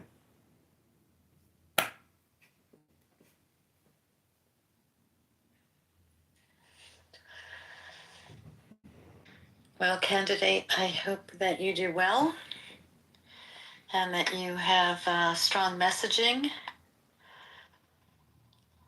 and get it out there so that people know what you're all about, what you stand for. Did politics for a long time and campaigns, and we need people who tell their truth and tell their narrative. So I hope that you continue on your path and help the people and show them how what you're going to do next is going to be informative for them and show them the road to a better world and a better life and a better community that they live in, and not to stand idle. And it's not just getting to the voting booth and flipping a switch or making a press, but it's about ensuring that what this United States of America was cemented on is something that we should continue in inviting different voices and not letting people just sit back on their laurels and let other people make decisions for themselves, but to get out there.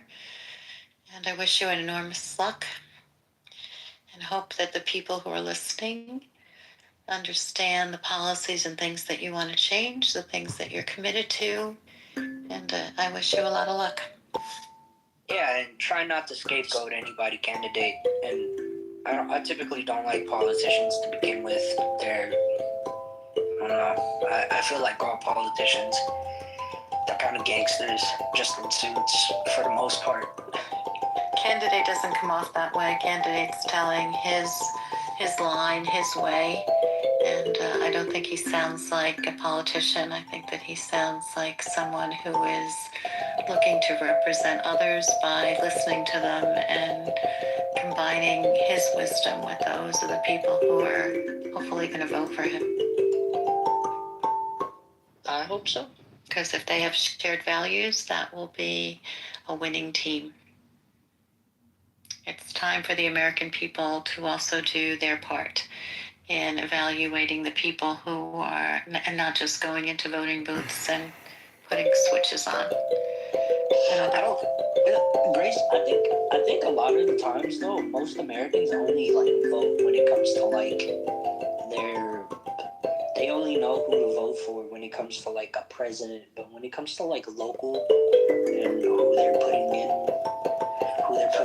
for House of Representatives and Congress, or just governors or mayors or local constables, things of that nature, they have no clue what the hell they're doing.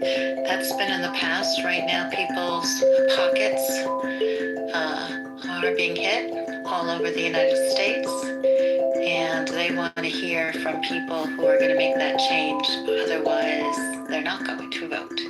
They need clear people with a clear mind talking to them about what they're going to do about the high rise of groceries, what they're going to do about mortgage rates. It's very specific right now. Are candidates all doing that and addressing that? No, because they're concerned that they're going to say the wrong thing. But right now, that's what the American people are very clear right now. Whether it's worthy to vote or not, because they're not hearing from their politicians. It doesn't matter what level of office, what are they micro for individuals' livelihood, because right now prices are high, rents are high, mortgages are high, interest rates are high. That's a lot of different people from different groups who are feeling it in the United States, let alone the people who are on the poorer levels, who are not getting, we just resolved today, I think, the SNAP situation for people who are on the lowest income. It is raw in the minds of those who felt it. We have marginalized those who are poor in the United States, and we usually don't hear from them. We did hear from them this time. So, what broke my heart the other day? I was on a phone call with a friend of mine, longtime friend of mine, and we were just talking.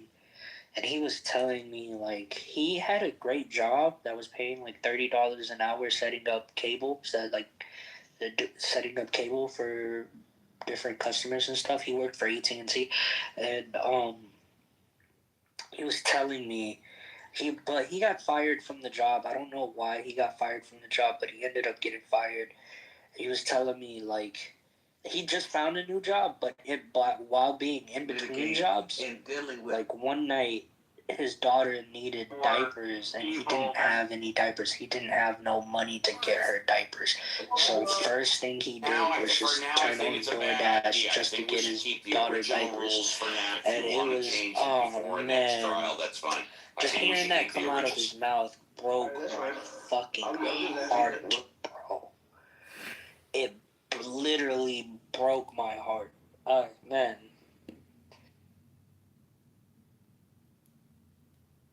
Hello?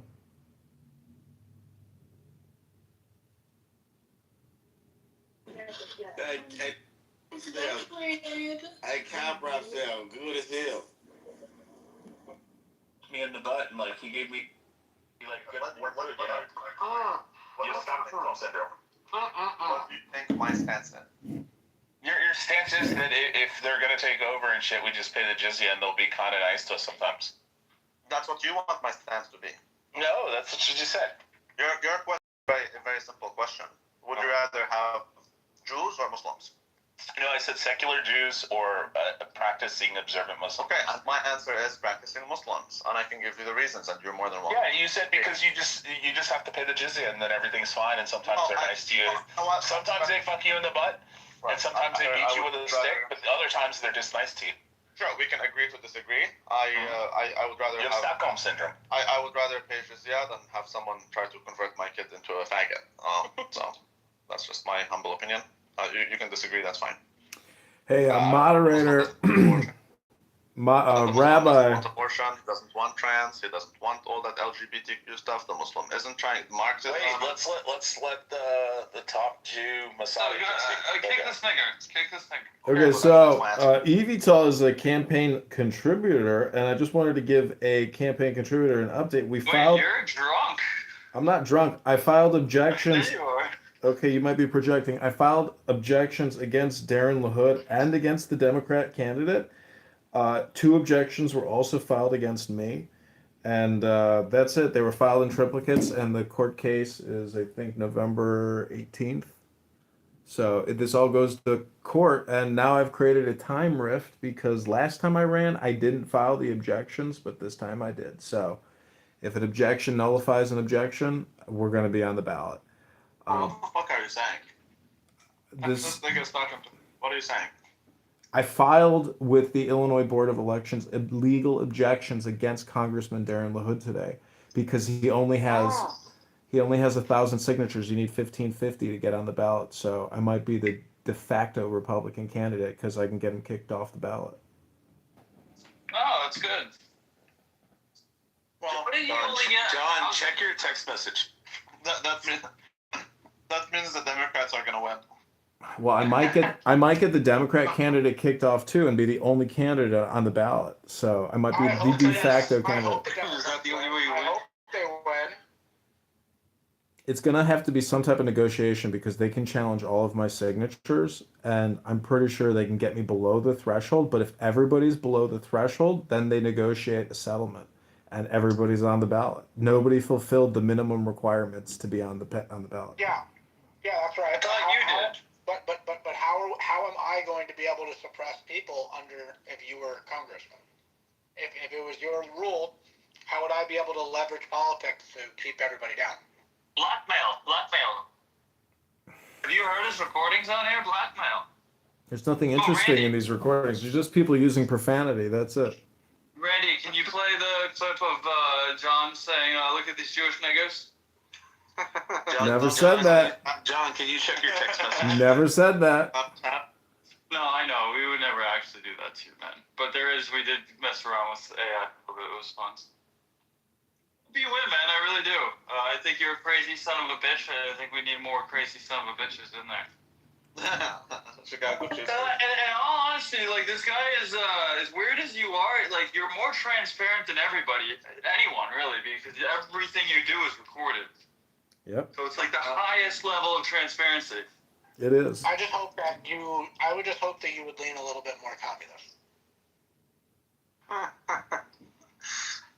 Well, I talked so Andrew Meyer is back on this app, and I asked him who are the communists, and he said, China, you fucking idiot.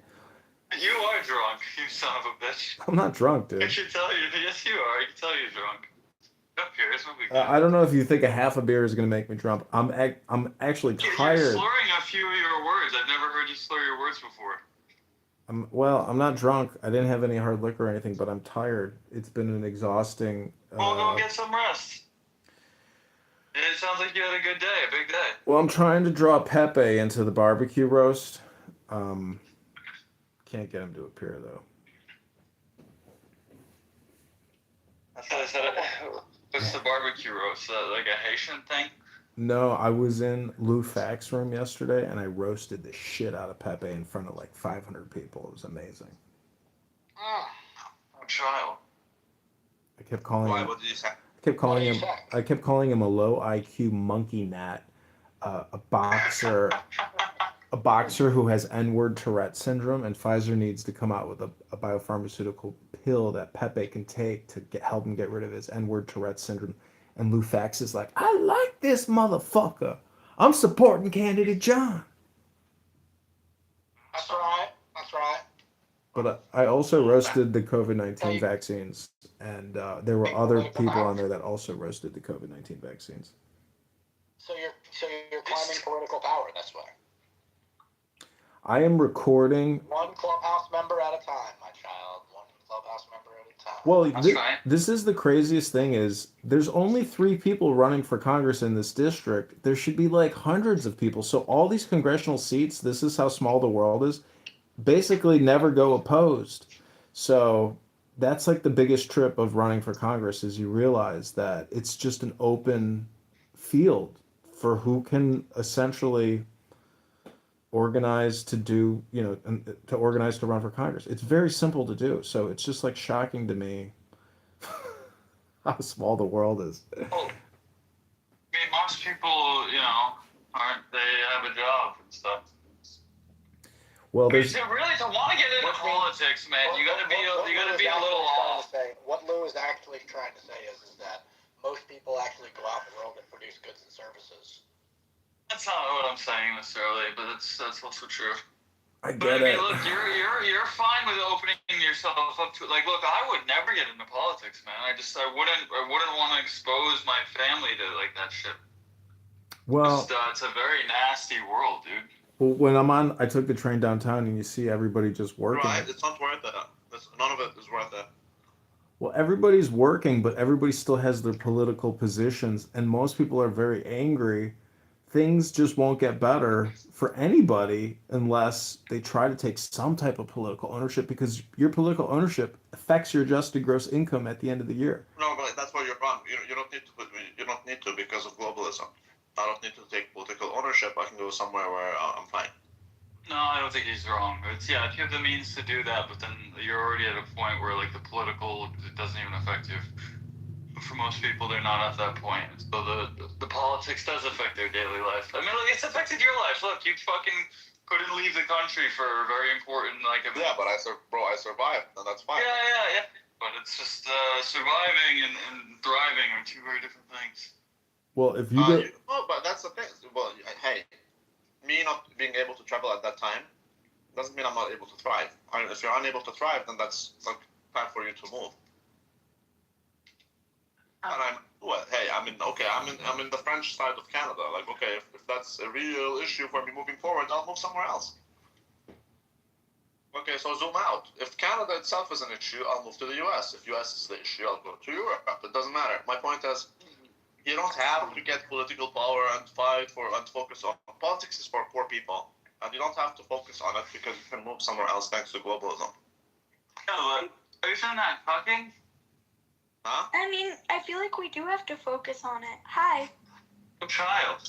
Yes, hello. Hi, I'm sorry. I was just popping in because I'm currently studying this, and it's nice to hear people actually talking about it who don't seem crazy. Oh, yeah, you got the wrong room, Lily. What are you studying? Better start running. Kick this kid out of the room. Kick this kid out of the room. Don't let her see the truth. Kick her. Yeah, no clue. Hey! You have no clue. Hey, yo, Kick this kid quick. Don't let her know nothing. 18 or older. Saying y'all is offensive. Spare this little one, Rabbi. Spare the children. Think of the children. Spare this child. Kick her. Where are you from if saying y'all is offensive? I'm from Arizona, and I am offended by y'all. He's offended. He's offended. Hey, Lou, I'm do you from have your parents' I'm permission to be on? Yes. I'm from California. Oh, that's good to know. How old are you? I'm 17. How? Oh, shit, dude. Kick her. Red flag. Kick Okay, bye. immediately. Yeah, we all love Epstein, but bro, we don't have to, you know. Yeah, this is for the campaign. For the record, I do not love Epstein. Well, that's anti-Semitic. Why don't you love Epstein? With all due respect, kick him. I don't know the answer to that question, Rabbi. That's true, you don't have to. Oh, you should. I mean, you should love everybody. You should. Yeah, exactly. You should. Well, if I love Epstein. if you love everybody, you love yourself. But you have to admit that what Epstein was doing was lewd and disgusting and abusive, manipulative behavior.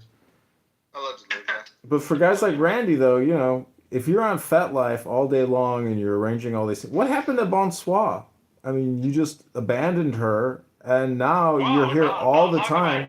That's his girlfriend. Don't talk about too soon. With all due respect, David, you're the guy popping bottles of champagne, in the gold room, or what do they call the room at the strip club? Champagne room. Well, for the record, I wasn't the one that wanted to go to the strip clubs. I'm not gonna say Rabbi was. There was somebody else. I'm not gonna name names. Don't be anti-Semitic. Don't be anti-Semitic. Yeah, it was Diego. We know Diego was there. No, Diego wasn't there very well. All right, well then I guess Diego wasn't there. Oh yeah, Rico. No, it wasn't Rico. Oh, it was Lou. No, I'm not a strip club guy. Who was it? No, Who it was the other guy? Oh, Ewan. Well, I was talking about Montreal. I don't know what you guys. I That's Toronto, not Montreal. Okay, so Evital, if you go to my Instagram, John Kitover, you can see an attorney who can represent the campaign, and he's on X. His name is Pericles the Great. He's got 250,000 followers, and Elon Musk retweets him. I got a selfie with him. We hugged. He said he would represent the campaign and cut me a deal. Nice. It goes to election court, and it's just 20 attorneys fighting in a court, on behalf of the candidates. It's crazy. A lot of money gets spent here. Hundreds of thousands of dollars get spent trying to challenge petitions and kick you off the ballot. Little tiny courts.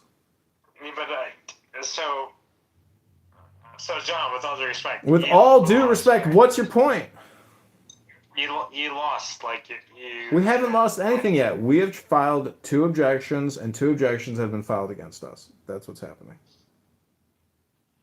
Who's saying 100% over there? David! There's not a chance. Listen, David, Mr. Toyman, these import duty taxes have caused chaos in your Chinese manufacturing business. And, I'm talking to Andrew Meyer. He's calling your manufacturers communists. I'm just wondering, do we need to put an extra 20% tax on the toy industry? With all due respect, David, put a little respect on this name. This is candidate John speaking here. I mean, you already have 120% tariff. It's no bueno.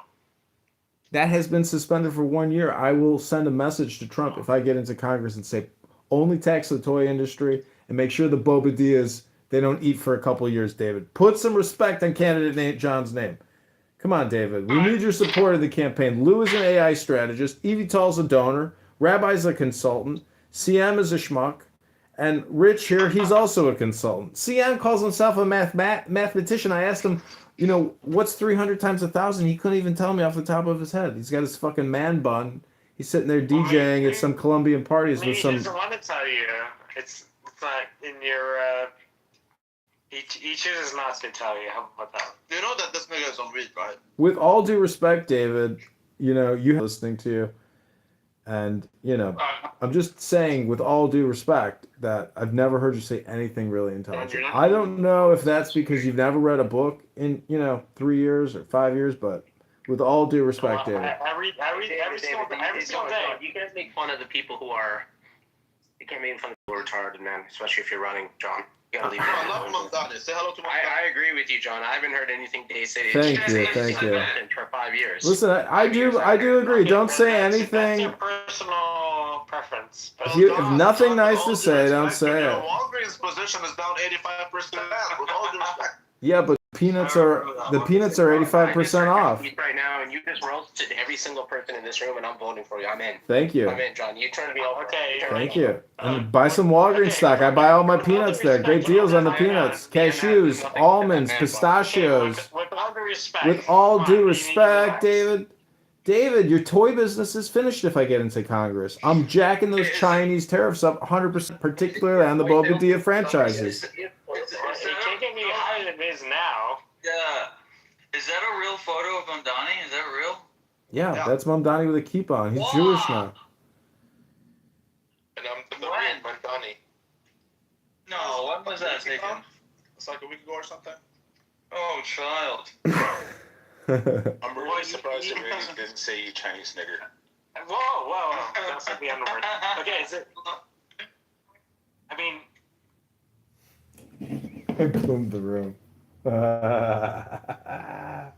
Who boomed the room? John Cena doesn't have to do the Continental Champion either. Okay, who boomed the room? Who boomed the room? It was me.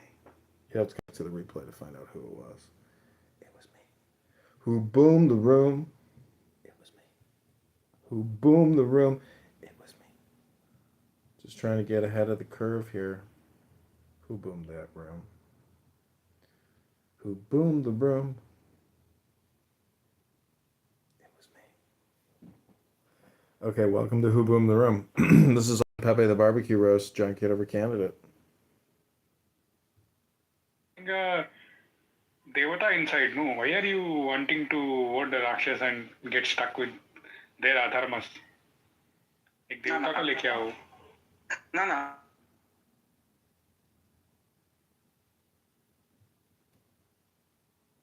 Welcome, I'm Donnie. Who boomed the room? No idea.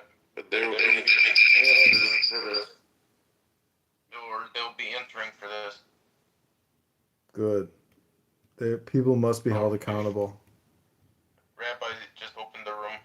Oh, great. He'll be held accountable. But who boomed the room?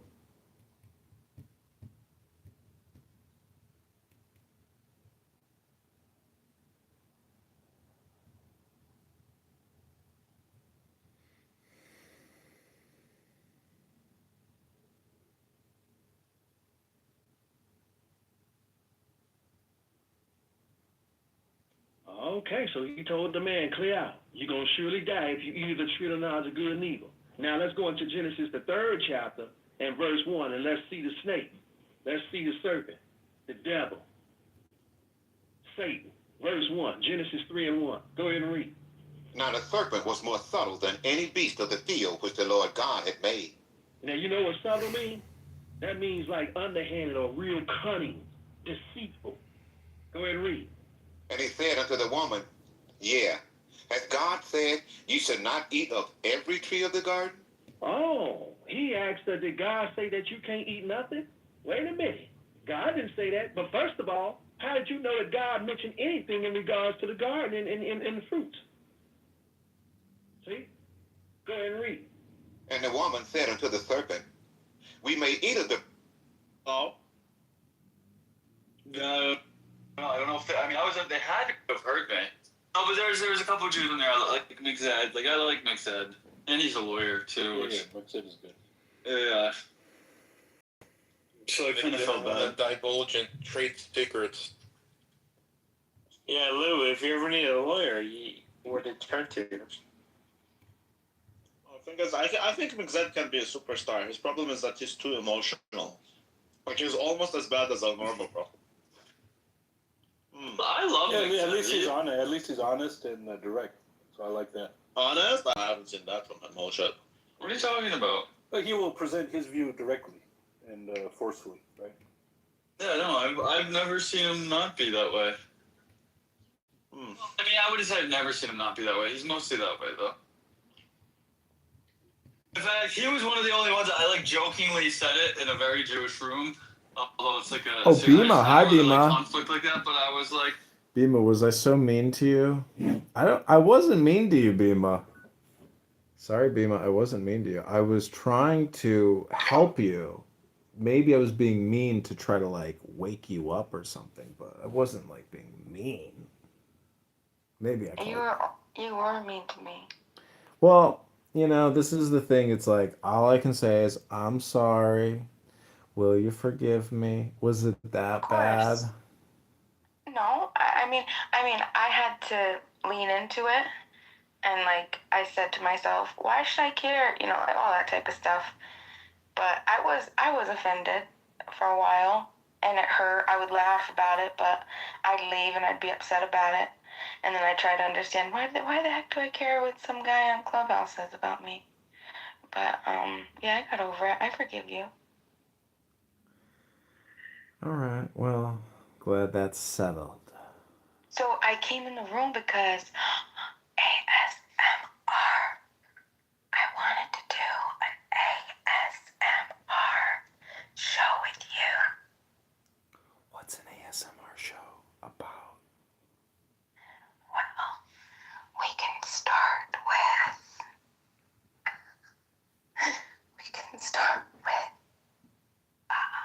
talking a little bit like this.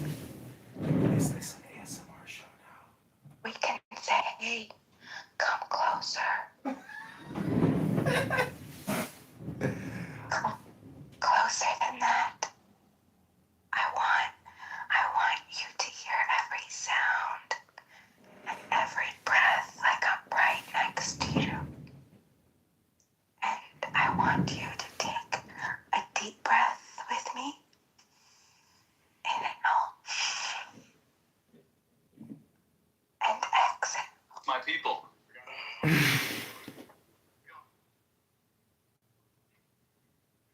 made it through the day today. Even the parts we didn't think we'd make it through. I'm proud of you. This is Bima doing an ASMR show in my other room.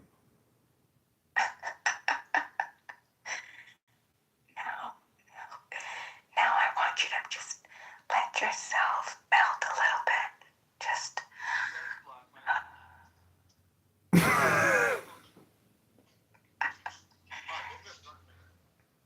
can't laugh. Have to relax. I want you to close your eyes. Everything can wait. Everything can wait. The world can wait. The world can wait. And right now, it's just you and my voice running for Congress. And you're safe here. You're safe here with us. Stay with us just a little longer. It's probably the most effective video I'll shoot today.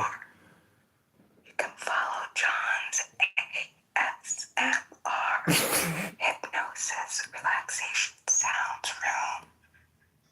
Join and follow him. We saved a spot for you.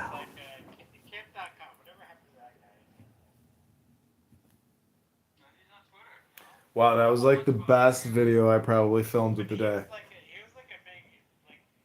I'm gonna mute them. Now I'm gonna play for you the kalimba.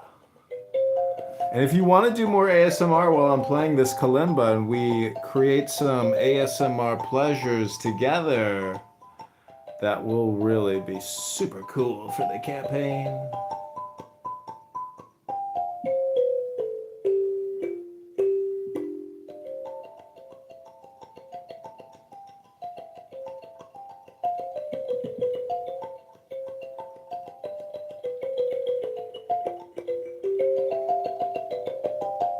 As I was filing the objections today, there was this older gentleman there who took about 17 minutes to fill out some paperwork in front of me. Like, he could have stepped to the side. But anyways, I filmed the whole thing, so, killed two birds with one stone. But as I was sitting there waiting, guess what I was doing? I was breathing.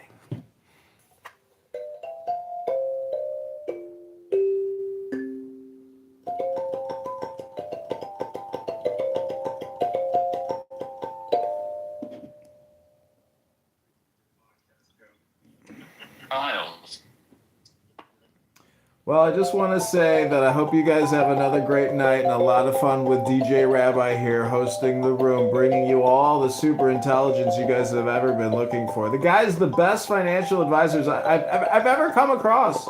This guy can really pick them. He can really beat you in darts.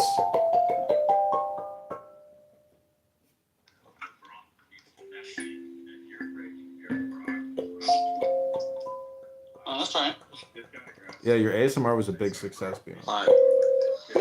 I can restart my live stream, and that's when we should do a new one. Let me give you a countdown, because it's when you start